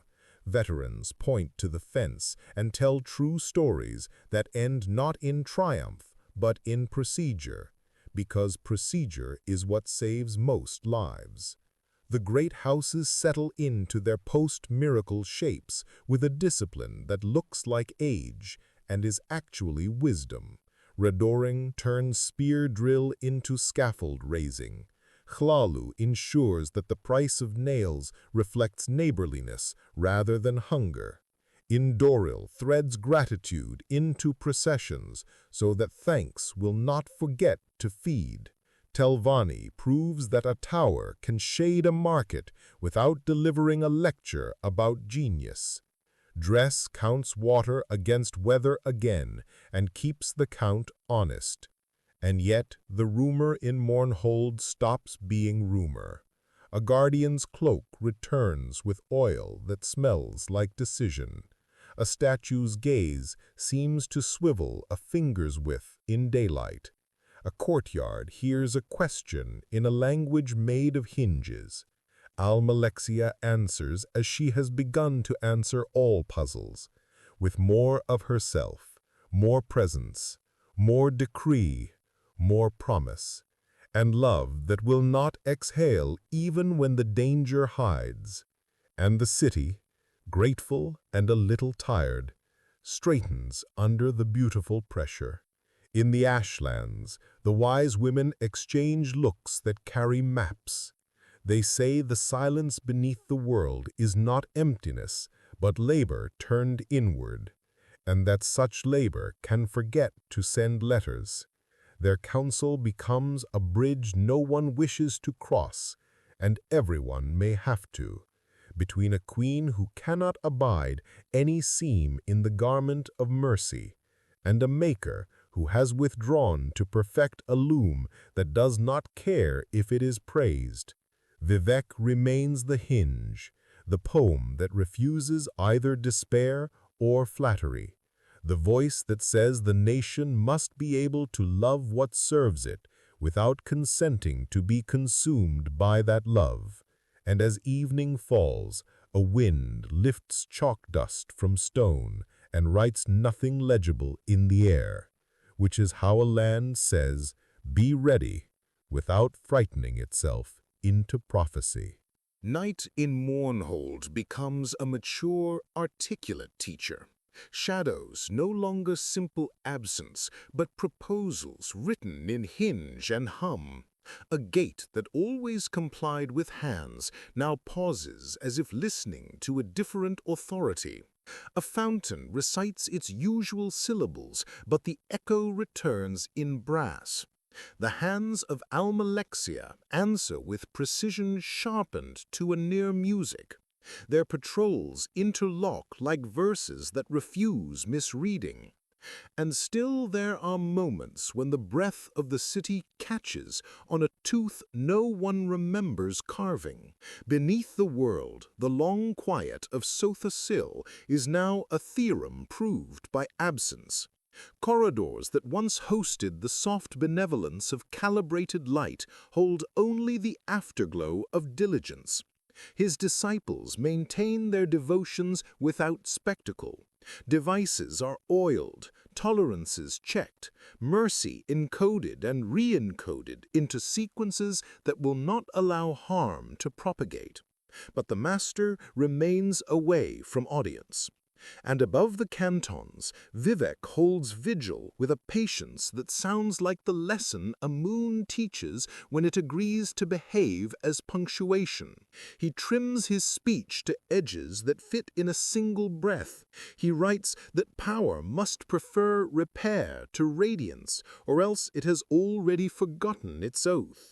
At Ghostgate, the memorial hum smooths into the kind of lullaby veterans sing when they would rather tell a joke. The great houses maintain their humane arithmetic under strain, Redoran escorting work rather than war, Lalalu keeping prices from discovering cruelty, Indoril sowing thankfulness into routes that pass the weary first, Telvanni letting spires bend wind over streets without requiring applause, Dres pouring water according to thirst instead of noise. And yet the rumor in Mournhold becomes evidence again, a screen that rings like a misaligned gear, a smear of oil shaped like intention, a silhouette that is part apology and part experiment. Almalexia enters this grammar with the absolutism of love that cannot permit ambiguity near her people. She multiplies edict by presence, procession by vigilance. Her hands become the metronome of safety, and the city feels both gratitude and a pressure that makes shoulders aware of their own duty bones. In the Ashlands, a wise woman says aloud what many have only thought. That invention which forgets to ask consent becomes a kind of weather, and weather must be read or it will read you. Beneath the world, consent is a word that echoes without answer, a silence that might be work and might be warning. The hinge between these truths is a poet who refuses panic. Vivec keeps the city's breath measured. He refuses to let rumor choose the meter, and he prepares the sentence that will allow a nation to step between devotion and discernment without dropping either. Because the next failure, if it arrives, must find Morrowind not dazzled, not exhausted, but standing in its learned posture of service, eyes open and hands ready. Morning in Mournhold decides to stop forgiving. The plaza stones hold a glint that belongs in a workshop, and the first scream climbs the air with a timbre that any smith would recognize as a misaligned gear asking for witness. A shape half scripture and half schema breaks from shadow and tests the patience of a fountain. Oil threads the water with a grammar that should not exist outdoors. The hands of Almalexia answer in the choreography that has never failed them. They meet invention with devotion and carve its question into compliance. Yet devotion learns a new edge as more shapes arrive. Not many, but enough to let daylight admit that rumor had been rehearsal. Almalexia moves with the absolutism of love that cannot tolerate ambiguity near her people. Her presence multiplies until the city wears it like armor that fits and pinches.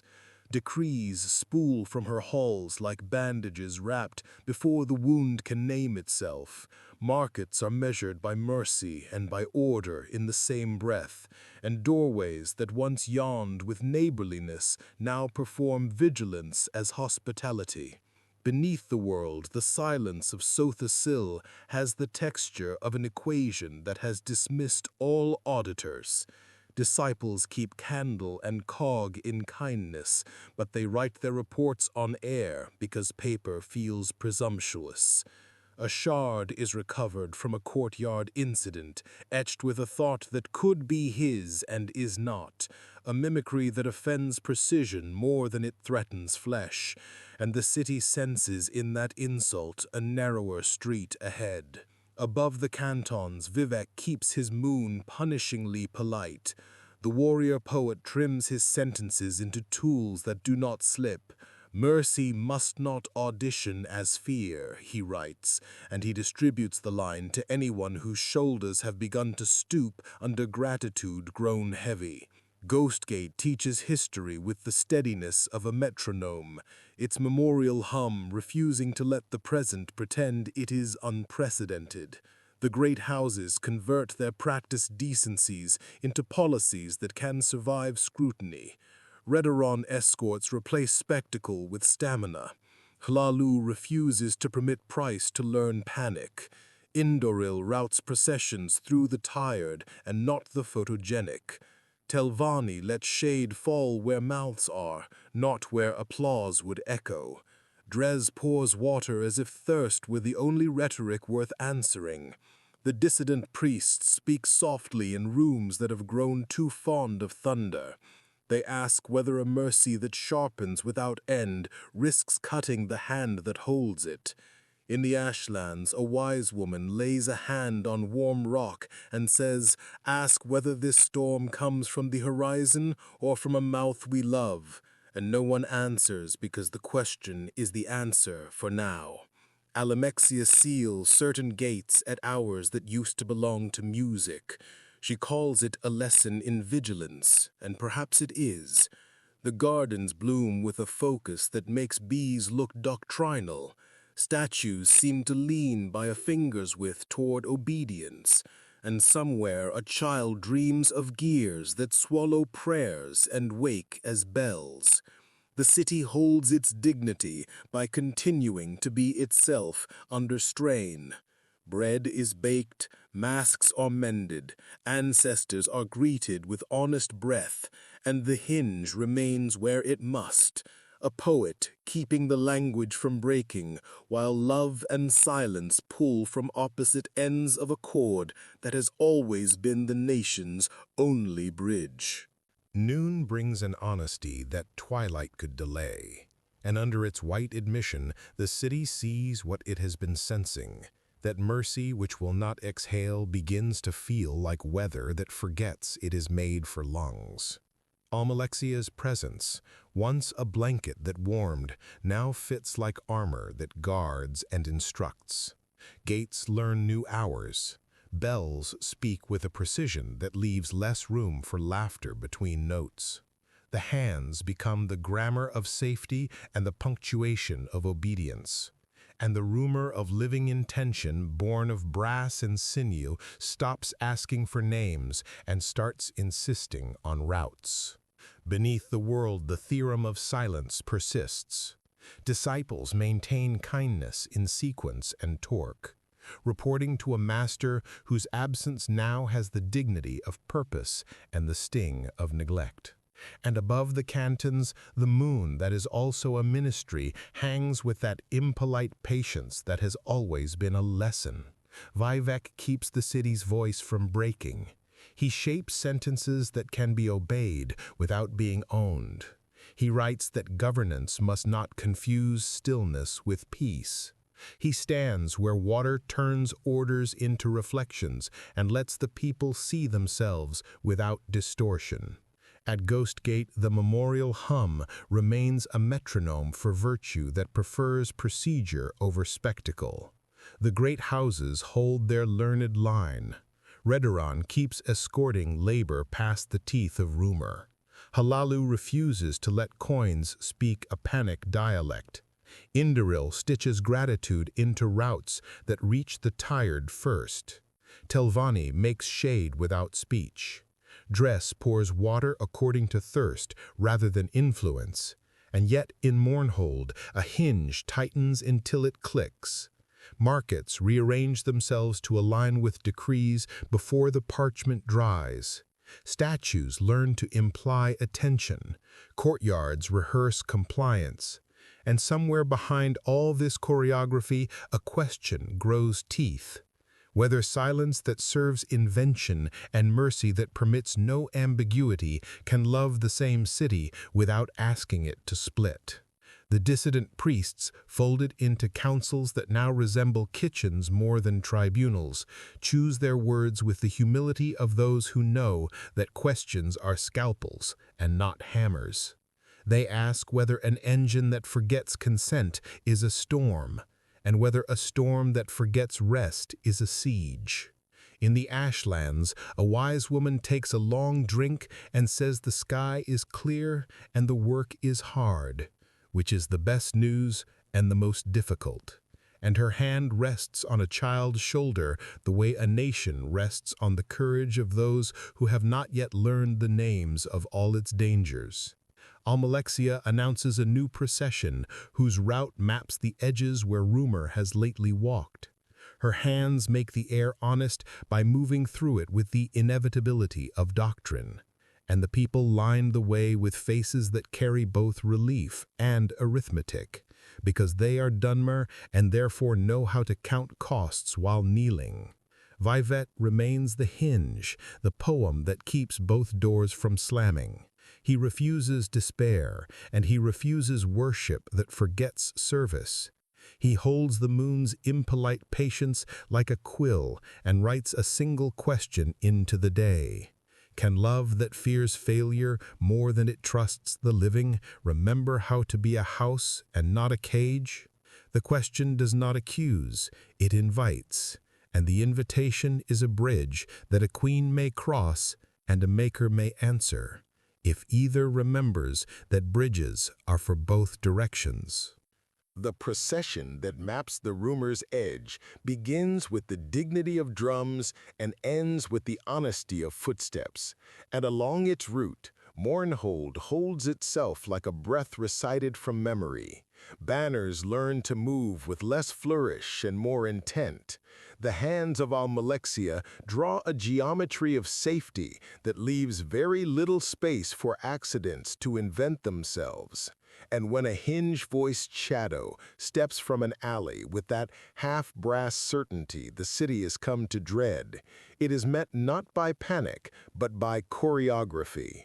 Devotion intercepts invention and folds it down. Yet the folding grows sharper, corners cut closer to skin, and gratitude gathers an aftertaste that tastes like instructions kept past bedtime. Almalexia absorbs the incident into policy the way a hearth absorbs ash, swiftly, completely, and with a resolve that brightens and hardens at once. Decrees acquire the speed of weather and the weight of stone. Markets learn new hours, and older courtesies return with a uniform. Children memorize routes that keep them within sight of statues whose eyes now seem to remember their purpose too, loudly. Beneath the world, the silence of Sotha Sil becomes a map no one can read because the legend has been moved. Disciples continue their liturgies of kindness in sequence and torque, every tolerance checked, every mercy encoded. And still their master's refusal to appear draws a line that even love cannot cross without becoming suspicion. Above the cantons, Vivec watches the moon, that is also a ministry, maintain its impolite posture and takes from it one more lesson in restraint. He writes a single sentence for the city to carry like a smooth stone in the mouth. Fear will try to borrow the voice of order. Do not lend it your ears. At Ghostgate, the memorial hum keeps time for a nation that has had to learn a slower courage, and the great houses answer with their practiced conversions of dignity into logistics. Redoran expands escort into habit rather than event. Halalu prevents price from inventing a catastrophe of its own. Indoril routes prayer where tired hands are heaviest. Telvanni permits shade without sermon. Dress pours water according to thirst rather than applause. The dissident priests sit with officials at tables that smell of ink and bread and offer questions trimmed to help rather than to hurt. Who commands the machines that speak without being introduced? Who guards the guardian when love forgets to rest? In the Ashlands, a wise woman sends a runner with a sentence older than policy. If the storm comes from within the house, you do not burn the house. You open windows, and you speak until the air learns its manners. And the runner carries it like medicine toward a queen who cannot sleep and a maker who will not wake. The hinge remains where it must, a warrior poet refusing the theater of panic, keeping the language of the day from collapsing into shout, and laying quiet planks toward an inevitable conversation whose room must be large enough to hold invention, devotion, and the people they both vowed to serve. The sentence carried from the Ashlands enters Mournhold like ordinary air, open windows and speak until the air learns its manners. Almalexia receives it with the grace of a queen who has never refused counsel and the resolve of a mother who has never accepted delay. She widens presence until presence becomes principle, and then, because love that cannot sleep will eventually start counting silences, she names a pilgrimage not of incense but of inquiry, to the city beneath the world where mercy was forged in sequence and torque. She will ask the Maker to answer, not with thunder, but with attendance. The hands move in their flawless meter. Halls ring with preparations that feel like liturgy and like mobilization at once. Courtyards clear, gates are attuned, and the streets memorize a new choreography that keeps fear from inventing shortcuts. Beneath the world, the theorem of absence holds. Corridors that once hosted the quiet kindness of calibrated light hum with maintenance and with the unspent attention of disciples. A door that has welcomed need for centuries keeps its manners but tightens them by the width of intention. Above the cantons, Vivec shapes permission into language. He writes a line that says, "Question is a form of fidelity when it refuses spectacle," and he places it where the city's breath can find it without fanfare. The moon, that is also a ministry, remains a lesson in restraint. Its impolite gravity a reminder that miracles held too tightly become monuments instead of bridges. At Ghostgate, the memorial hum does not waver. Veterans teach novices how to keep watch over a history that refuses to be only past. The great houses align their courtesies to the pressure. Redoran plans escorts that understand both reverence and risk. Halalu keeps price yoked to decency so that pilgrimage does not become famine. Indoril threads gratitude into roots that pass the tired first. Telvanni bends wind over streets where mouths would otherwise taste grit. Dress pours water by need rather than by story. The dissident priests bring questions to the table not as accusations but as tools. Who audits invention? Who comforts love when love has made itself into law? In the Ashlands, a wise woman draws a circle in dust and says doors should open toward the people, not only toward the problem. And a child practices saying please to rock and thank you to shade, because manners are how a nation remembers itself. The city attends with dignity, lamps trimmed, masks hung within reach but not worn out of habit. And the path toward the clockwork refuge is traced in steps that refuse drama. Almalexia's decree names the journey as care sharpened into clarity. Her hands will keep the air honest while she asks for attendance from the one who taught compassion to move in cogs. And somewhere a hinge breathes. The poem that keeps the door from slamming prepares the sentence that will let a queen and a maker share a room without collapsing it. Above, the moon keeps its place like a punctuation mark held between responses. And below, the first locks consider their manners and agree to be keys when the right voice arrives. The descent into the city beneath the world begins without trumpet. Almalexia walks as if each stair were a vow, and her hands move in a perimeter that teaches air to behave. Doors that have remembered their manners for centuries yield by degrees. Tolerances greet authority with the courtesy due to service. Lamps bloom in sequences that feel like prayer in another grammar. Disciples meet the procession with eyes that have practiced reverence for machines and mercy in equal measure. Their bow is a hinge that opens toward the people and toward the problem at once. The holes breathe the patience of calibrated kindness, every cog remembering that its purpose is relief, and yet the theorem of absence holds like a line written in steel. Sotha Sil does not appear at the first threshold, nor at the second.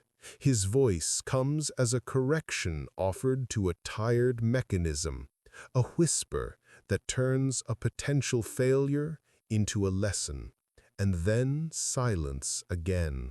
Almalexia calls attendance by name, not accusation, but insistence. Her words shaped like the edge of care when care will not accept delay. She asks for presence, for answer, for the courtesy of shared labor in a season that tests the seam of the nation. The city replies with function, doors opening, bridges extending, altars of brass and light offering their precise obediences. But the Maker's step does not join them. Above, the moon that is also a ministry hangs in its impolite patience. And below, the equations continue to refuse applause. Vivec's prepared sentence travels the corridors as a permission for speech to remain kinder than fear. Question is fidelity when it refuses theater, he had written, and the disciples lift their chins as if to say, we understand. At Ghostgate, the memorial hum keeps time for a history that still demands hands. The great houses hold to their humane arithmetic, and in the ashlands a wise woman tells a child that sometimes love must knock twice and then listen longer. Almalexia knocks again. The air answers with the soft authority of machinery that believes in its own benevolence. And then a door with a memory older than policy unseals with a sigh that tastes of copper and lightning, revealing a hall where invention waits like a choir asked to sing only when the note can heal. In that charged quiet, the geometry of absence sharpens into choice, and the queen who refuses ambiguity steps forward to turn silence into dialogue or into judgment, depending on which face the maker's mercy chooses to wear when it finally consents to be seen. The hall that opens answers with a music so precise it declines to be heard as sound. Light arranges itself along conduits like thoughts aligning for mercy. And at the far end, where intention becomes architecture, there stands the silhouette of the maker at last. Sotha Sil, woven of patience and ashless labor, his voice, when it comes, is the correction of a failing spared the shame of failure. He says, welcome, in a grammar that has always meant you are safe when the sequence holds. Almalexia advances with the dignity of a queen who has not come to accuse but to collect a vow. Her words gather the city above and the ashlands beyond into a single imperative. Attend, stand with me where people bleed and rumor sharpens. Let the silence end in service. Sotha Sil regards her with the compassion of a craftsman who has watched a tool be asked to be a weapon for too long. He says, the sequence holds only if desire consents to be measured.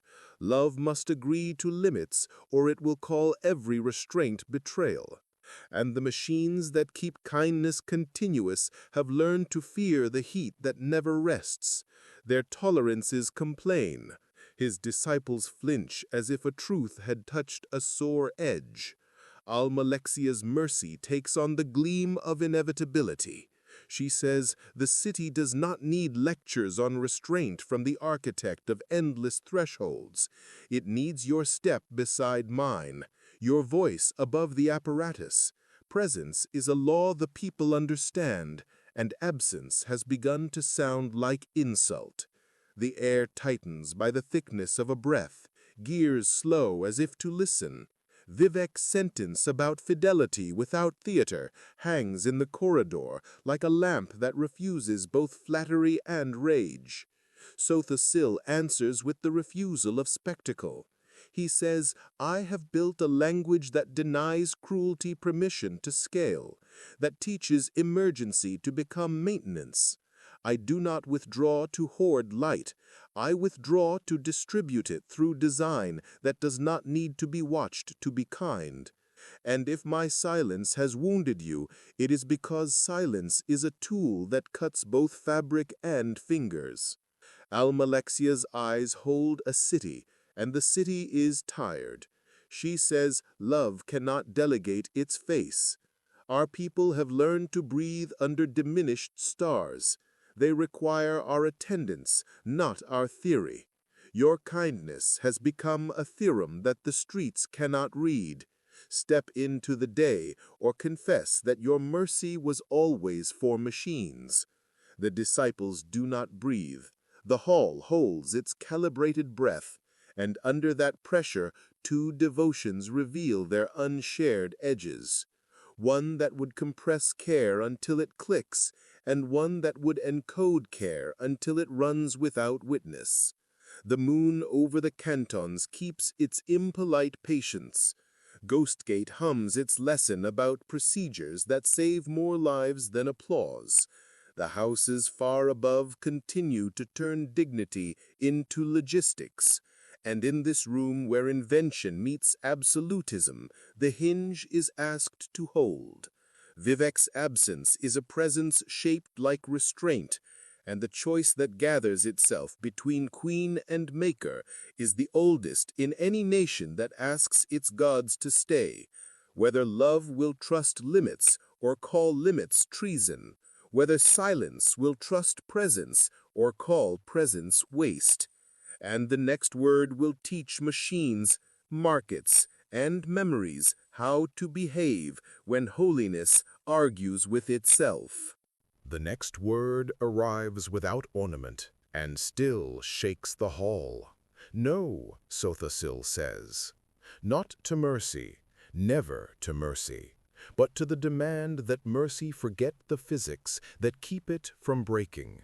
He speaks like a craftsman, explaining to a storm why roofs must be built at an angle. Love must incline, or it will drown itself in its own rain. Almalexia receives the no as if it were a diagnosis delivered to a child in her arms. She does not hear refusal of spectacle. She hears refusal of presence. And presence is the language by which she has fed the city through hunger and rumor, and nights when machines had not yet learned their manners. Her answer is yes, made into law. She steps forward, and the air tightens. Disciples feel pressure collect along rails and braces.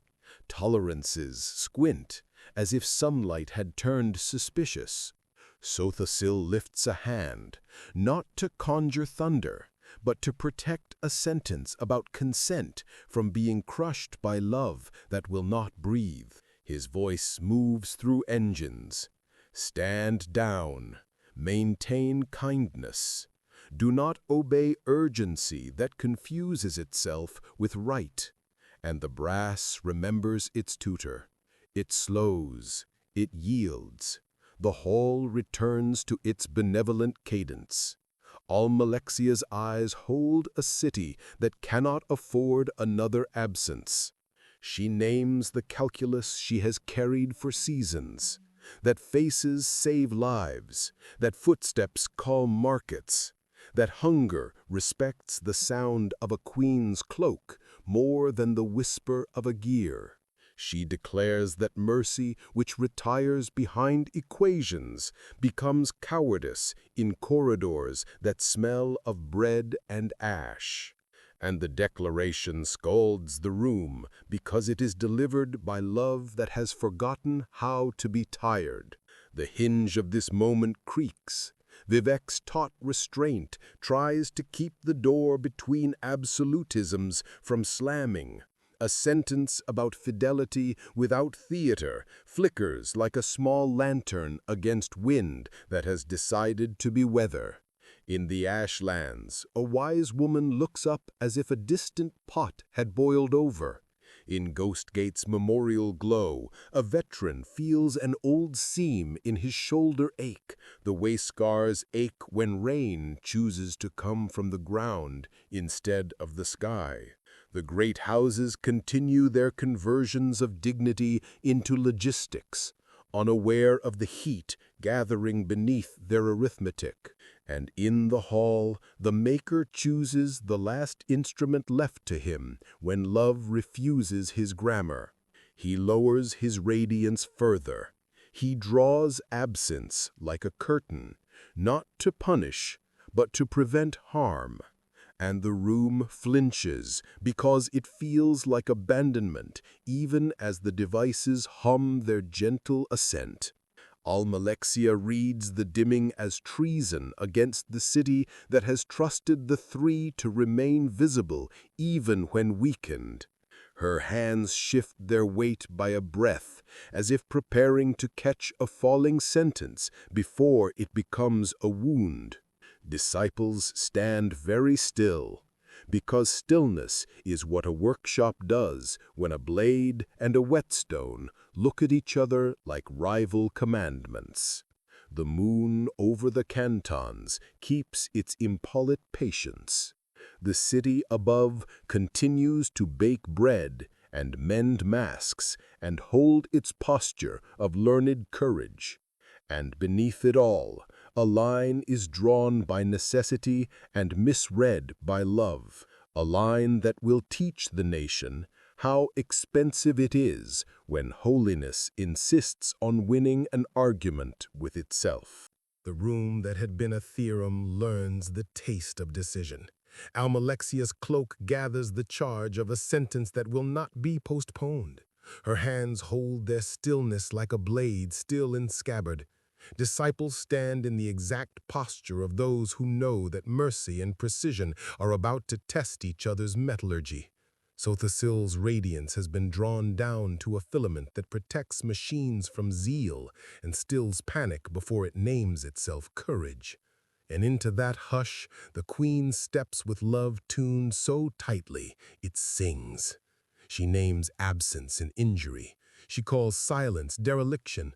She invokes the city above whose breath she has counted, whose hunger she has weighed, whose nights she has walked into order. She says presence is the liturgy our people understand, and your retreat has taught statues to speak louder than hands. The maker answers with a refusal to betray his grammar. He says consent is the first gear. Without it, every engine becomes coercion. I have made compassion that runs without applause. I will not convert it into theater. The air draws thin by the width of a truth denied. Tolerances begin to complain in their soft dialect. Rails hum a caution. Vivec's restraint holds like a palm against a door that wishes to slam. Fidelity without theater, he had written, and the sentence glows like a coal that will not be fanned. Almalexia reaches for the instrument she swore would never be drawn except to keep a promise. Love alloyed to judgment. The blade that remembers oaths by burning them clear, and in its first bright syllable the hall knows that mercy has accepted a cost it told itself was simply the price of keeping watch.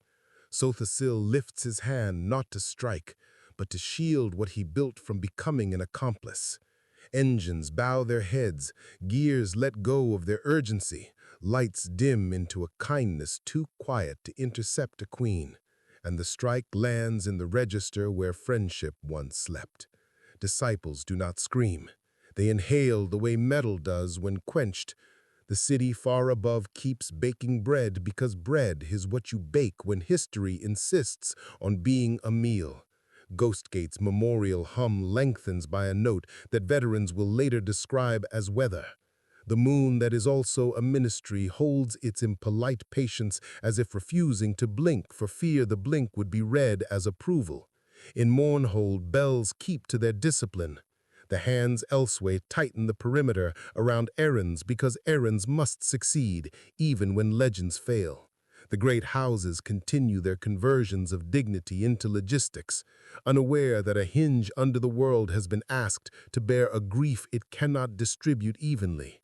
In the ashlands, a wise woman puts down a bowl as if it had burned her, and says to no one that storms from within the house demand a different kind of song. And in the hall where absence tried to be a kind of love, and presence tried to be a kind of law, the aftermath arrives without procession. Light remembers how to work. Cogs remember how to soothe. And on the floor of a room that had been a sanctuary of consent, there is a stillness that will teach the nation how expensive it is to mistake exhaustion for betrayal, and to mistake refusal of spectacle for refusal of care. After the whole forgot how to echo and learned how to hold its breath, Almalexia rose with the terrible poise of love that has paid a cost and refuses receipt. Her hands gathered the perimeter of consequence into a cloak that would not slip, and the descent reversed without trumpet. Corridors yielded to a procession whose silence carried the shape of a verdict. Disciples kept their devotions with faces that had been taught by shock to imitate metal. Kindness continued in sequence, because mercy that lives in cogs will not abandon its post even when a grammar collapses. Above, the moon that is also a ministry held its impolite patience like a witness sworn and waiting, and Vivec felt the hinge of the nation heat under a weight he could not distribute quickly enough for justice. He trimmed his radiance to keep the city from learning panic's meter. He wrote a line that said, "We will count our dead," without letting grief become a law. At Ghostgate, the memorial hum changed key by the width of weather. Veterans exchanged glances that did not ask for stories, and still received them. The great houses continued their conversions of dignity into logistics, because bread and water cannot be postponed by legend. Redoron escorted labor past corners where rumor wished to crouch. Halalu kept price from inventing emergencies. Indoril routed prayer to the tired first. Telvanni dragged shade like a net over streets that could not afford philosophy. Dress poured water according to thirst, even when the wealthy grew eloquent. Mournhold received its queen with a relief that felt like the end of a storm and the beginning of a drill. Decrees arrived with the speed of weather and the certainty of stone. Gates learned hours that memorized vigilance. Bells shaved silence into obedient slices. Statues remembered duty with a stare that found faces. And market talk shortened until it fit inside errands. Beneath the world, disciples cleaned a room the way one cleans a name, careful, grateful, and with a precision that would not flatter sorrow into spectacle. In the ashlands, a wise woman braided a song for storms that come from within the house and taught it to children whose mouths did not yet know how to lie to themselves.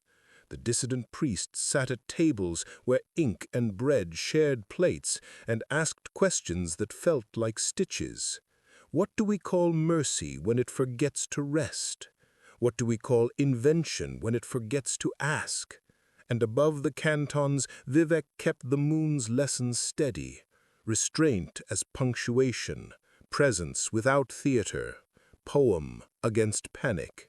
He walked the water stairs and placed stones beneath citizens' feet by standing still. The city obeyed its best instincts, carrying grief like a careful tool, refusing to rehearse hate, opening windows as the sentence from the ashlands had advised, speaking until the air remembered its manners. And yet a seam had been cut in the garment of the three, a seam that could be hidden by policy and prayer only until the light moved differently and revealed it. Almalexia's love wore new edges that worked and did not exhale. Sotha Sil's absence became an architecture that functioned and would not forgive, and between them the hinge endured, a warrior poet teaching a nation how to inhale on a count that included loss without making it a rhythm to live by. In the days that follow a verdict delivered in silence and steel, the city learns how to stand without asking the sky for permission. Bread continues because bread is the argument that outlives thunder. Masks are hung within reach, but worn only when wind remembers its old teeth. And Mournhold's gardens bloom with a focus that makes color feel like discipline rather than display. Almalexia's love, sharpened by loss into a blade that will not sheathe, writes policies that move like weather and land like stone. Her hands hold the perimeter of mercy until it becomes a wall that even gratitude finds hard to climb. Statues practice attention until their gaze becomes the city's second conscience, and bells count the hours as if the day might run away without numbers to keep it honest. Beneath the world, the disciples of the absent maker keep kindness running in sequence and talk. They oil compassion where it squeaks and back off pressure where it forgets consent. They tend a sanctuary that functions like an apology and a promise at once. And still, the geometry of absence remains an architecture the living must learn to walk around. Over the cantons, the moon that is also a ministry holds its impolite patience like a punctuation mark that refuses to be replaced by an easier word. Vivec trims language to fit the lung and refuses spectacle the way a physician refuses gossip. He writes that holiness, after a wound, must prefer repair. He stands where water teaches law to reflect without distortion and gives the city permission to breathe in a count that includes grief but does not enthrone it.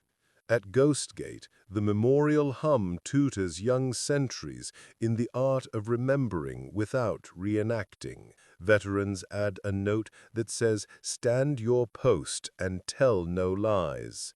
The great houses keep converting dignity into logistics. Redarang escorts work as if escort were the only glory worth repeating. Halalu audits price until it forgets how to panic. Indoril routes prayer to doors that have swallowed the most sighs. Tilvani drags shade over streets that cannot afford philosophy and calls it weather. Dress pours water according to thirst, even when rhetoric grows elegant. The dissident priests stitch counsels together with questions that refuse cruelty. What surplus of care have we mistaken for law? What deficit of consent have we excused as love? And in the ashlands, a wise woman teaches a lullaby for storms that come from within the house. It is not a song that makes sleep easy. It is a song that keeps watch. Rumor travels in a smaller voice now. It learns to speak of repair and leaves fewer teeth marks. Yet a seam has been cut in the garment of the three, and seams remember. Almalexia's presence becomes a curriculum that never lets out early. Sotha Sil's silence becomes a lesson that will not accept applause in lieu of understanding.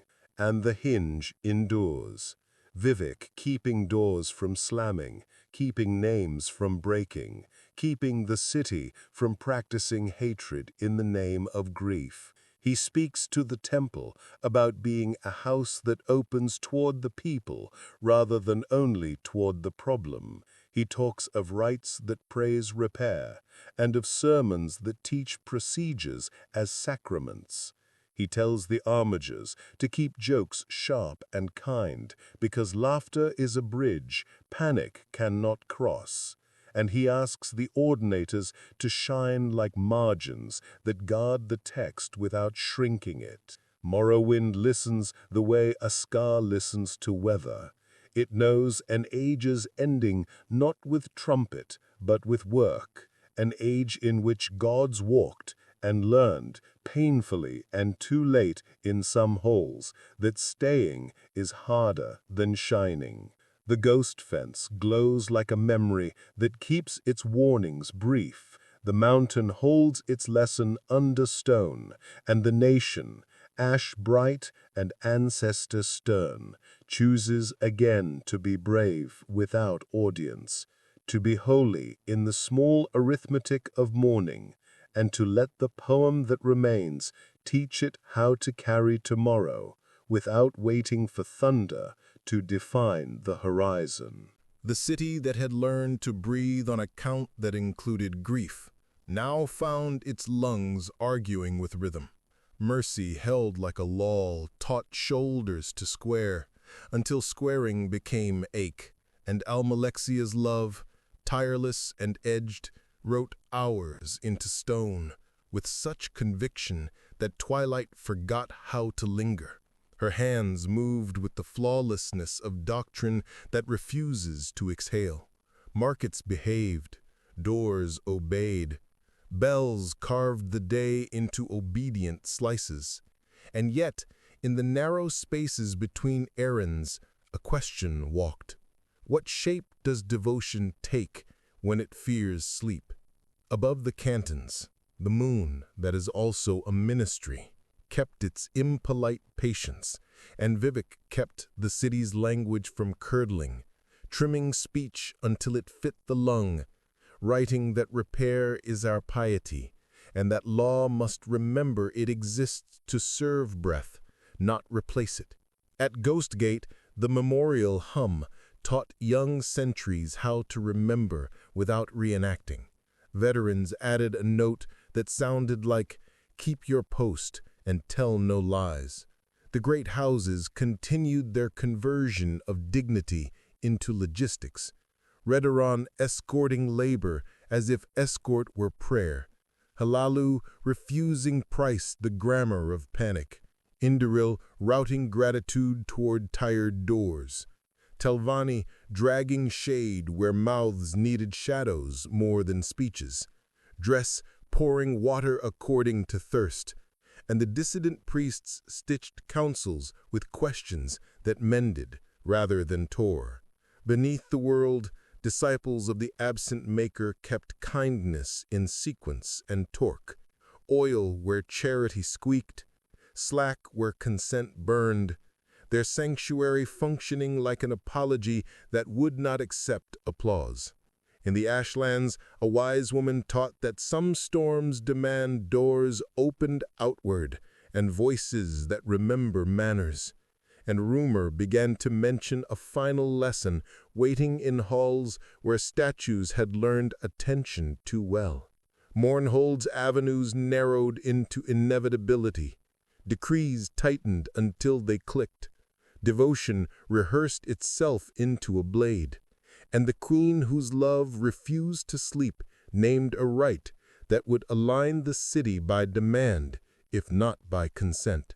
Summons moving through the lanes like weather with an address. The traveler who had worn the weather of oath did not arrive with trumpet, only with that craftsman's breath taken before the first necessary strike, and the meeting that followed did not choose spectacle. It chose a room where footsteps sounded like verdicts, where bells counted without ornament, where presence and refusal stood within reach of each other and decided what a nation must not become to remain itself. Vivec watched with a restraint that kept the language from breaking and held the moon in place like punctuation that forbids a sentence from shouting. And somewhere under stone, a machine remembered that kindness is a function, not a theater, and kept running so that whatever word came next would not unteach the city how to live tomorrow. The room chosen for the rite that would align the city by demand, if not by consent, held its light like a verdict. Almalexia entered with love honed to a doctrine that refused to sleep. Her hands cast a perimeter that made air remember its manners. And the traveler who had worn the weather of oath stood with the craftsman's breath taken before the first necessary strike. There were no trumpets, only bells counting without ornament, a measure that refused panic. The queen named presence as law, and law as mercy, and mercy as inevitability. She called the city to stand so straight that shadows had nowhere to hide. And the traveler answered with the grammar learned at Ghost Gate and under ash, procedure that saves more lives than thunder, consent as the first gear, kindness as function before theater. Her cloak gathered purpose, the way storms gather roofs into lessons. His silence placed stones in the river of fear so others could cross. And the meeting became the shape of a nation deciding whether breath belongs to decree or to discipline. Above the cantons, the moon that is also a ministry kept its impolite patience like punctuation forbidding a shout. Beneath the world, the engines of mercy maintained their quiet refusals to scale cruelty, And in this hall, Almalexia lifted the blade that remembers oaths by burning them clear, love alloyed to judgment, the edge that had kept markets civilized and knights obedient. The traveler lifted nothing but the refusal to be owned, a weather made of steps that had closed the wound in the mountain without asking applause. First contact rang like a bell that counts rain. The second sounded like a hinge deciding to be a door. The third did not sound at all because it arrived where stories turn into work, and work has always been quieter than legend. Her hands held the perimeter as doctrine demands, then hesitated by the width of a thought, taught by seasons of mercy. Statues leaned by a finger's width, and then remembered that attention is not obedience. The blade wrote lines in the air that would have become law if air had agreed. But air had learned manners from a sentence carried out of the ashlands. Open windows and speak until the air learns its manners. And the traveler spoke with the weight of roads, with the ledger of costs tallied in ash and breath, with the patience that refuses to let grief become a government. He did not argue, he corrected, a craftsman's correction offered to a storm. Angle, not force, consent, not command. And the flame that law had made of love found itself reading a room full of citizens who had learned repair as piety and presence as service rather than spectacle. The moment turned, not with applause but with a subtraction everyone felt in their bones, like when the ghost fence softened from vigilance into recollection. The blade faltered not for lack of will, but for lack of permission. And love that had forgotten how to exhale met a weather that would not let it forget. The fall was not dramatic, it was procedural. The way a machine stops when a safety engages. The way a street empties when bells speak in the grammar of caution. She lowered, she dimmed. She unlearned her edge by the thickness of a breath, and then by another. She was not erased, she was relieved of duty by the same arithmetic she had taught to courtyards and kitchens. The hands closed their circle not as jailers, but as witnesses. Statues resumed the humility of stone. Bells continued their count without ornament. And outside, bread continued. Water continued. Doors opened outward. Markets discovered laughter in the narrow space between errands.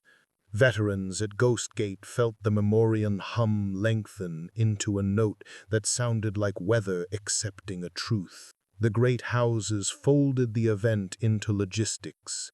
Redron escorted work. Lalu kept price from learning panic. Indoril routed gratitude toward the tired. Telvanni dragged shade over mouths instead of speeches. Dress poured water by thirst instead of rhetoric. Beneath the world disciples kept compassion in sequence and torque. And above the cantons, the moon held its impolite patience, while Vivec, hinge and poem, kept the language from breaking. He wrote a single line the city would remember longer than thunder. We will not make cages out of our houses, or idols out of our wounds. And the day, having survived its final storm from within the house, remembered how to be ordinary without apology. The day after the day that refused spectacle arrives with the ordinary dignity that saves more lives than thunder. Bread continues. Masks are hung within reach, but not assumed as identity. Water is poured by thirst rather than by story. And Mournhold's bells relearn the art of leaving room between notes. Almalexia's love, relieved of duty by the same arithmetic she taught to courtyards and kitchens, becomes a lesson instead of a law. A history that warns against devotion that forgets sleep. Beneath the world, kindness remains in sequence and talk, because disciples of the absent maker tend engines that deny cruelty permission to scale, and their vigil takes on the contour of grief that refuses drama. Above the cantons, the moon, that is also a ministry, keeps its impolite patience, a punctuation that forbids the sentence to shout, and Vivec, hinge and poem, holds the language of the city steady. He writes that houses are for breathing and for bread, not for cages or altars made of wounds. He teaches that repair is a sacrament, and that presence without theater is a vow the living can keep every morning. At Ghost Gate, the memorial hum lengthens into instruction. Veterans teach novices to remember without reenacting, to count without cruelty, to guard without becoming stone. The great houses continue their conversions of dignity into logistics. Redoran escorts work as if escort were the only glory that deserves repetition. Halalu refuses to let Price learn the grammar of panic. Indoril routes gratitude toward doors that have swallowed the most sighs. Telvanni bends wind into shade for streets that cannot afford philosophy. Dress pours water according to thirst, even when rhetoric grows eloquent. The dissident priests, no longer dissident, because a house that opens toward the people can survive questions, stitch counsels with inquiries that mend rather than tear. What limits keep love from becoming law? What permissions keep invention from forgetting consent? And in the ashlands, a wise woman tells a child that prophecy has become stewardship, that weather is only weather when you do not bring a cloak. The traveler who wore the weather of oath becomes again what the land first required, a craftsman of steps, leaving without trumpet, leaving with the silence that places stones in rivers for others to cross. And the city, instructed by its own endurance, learns to let heroes depart without turning absence into either shrine or accusation. The ghost fence remains as memory rather than as wound. Red Mountain keeps its curriculum under stone, and the rooms where mercy argued with itself become classrooms where apprentices learn the difference between vigilance and siege, between presence and possession, between silence that distributes light and silence that hoards it. Vivec keeps the moon as a lesson in restraint, and the water stairs as a place where permission can be taught by posture. The temple edits sermons until procedures are praised, and miracles are audited, and the nation, ash bright and ancestor stern, practices a courage that does not require an audience. It opens windows, it speaks until the air remembers its manners. It writes its mornings in the grammar of consent and repair. And in that grammar, the story of the tribunal becomes not a vanished blaze, but a discipline of staying, diminished, imperfect, and necessary among those who can still die. In the quiet that follows a history that refused spectacle, the names that once burned along the spine of a nation arrange themselves into the grammar of a daily vow. Vivec remains the hinge and the poem, the moon that is also a ministry, keeping its impolite patience over cantons that have learned to read themselves. The water stares, still teaching posture as permission, lines written that remind a people houses are for breathing and bread, not cages or altars made of wounds. Almalexia becomes a lesson that cautions devotion to sleep and to wake kindly. Her love remembered as a blade that guarded too long and then consented to be sheathed by the same arithmetic it had taught.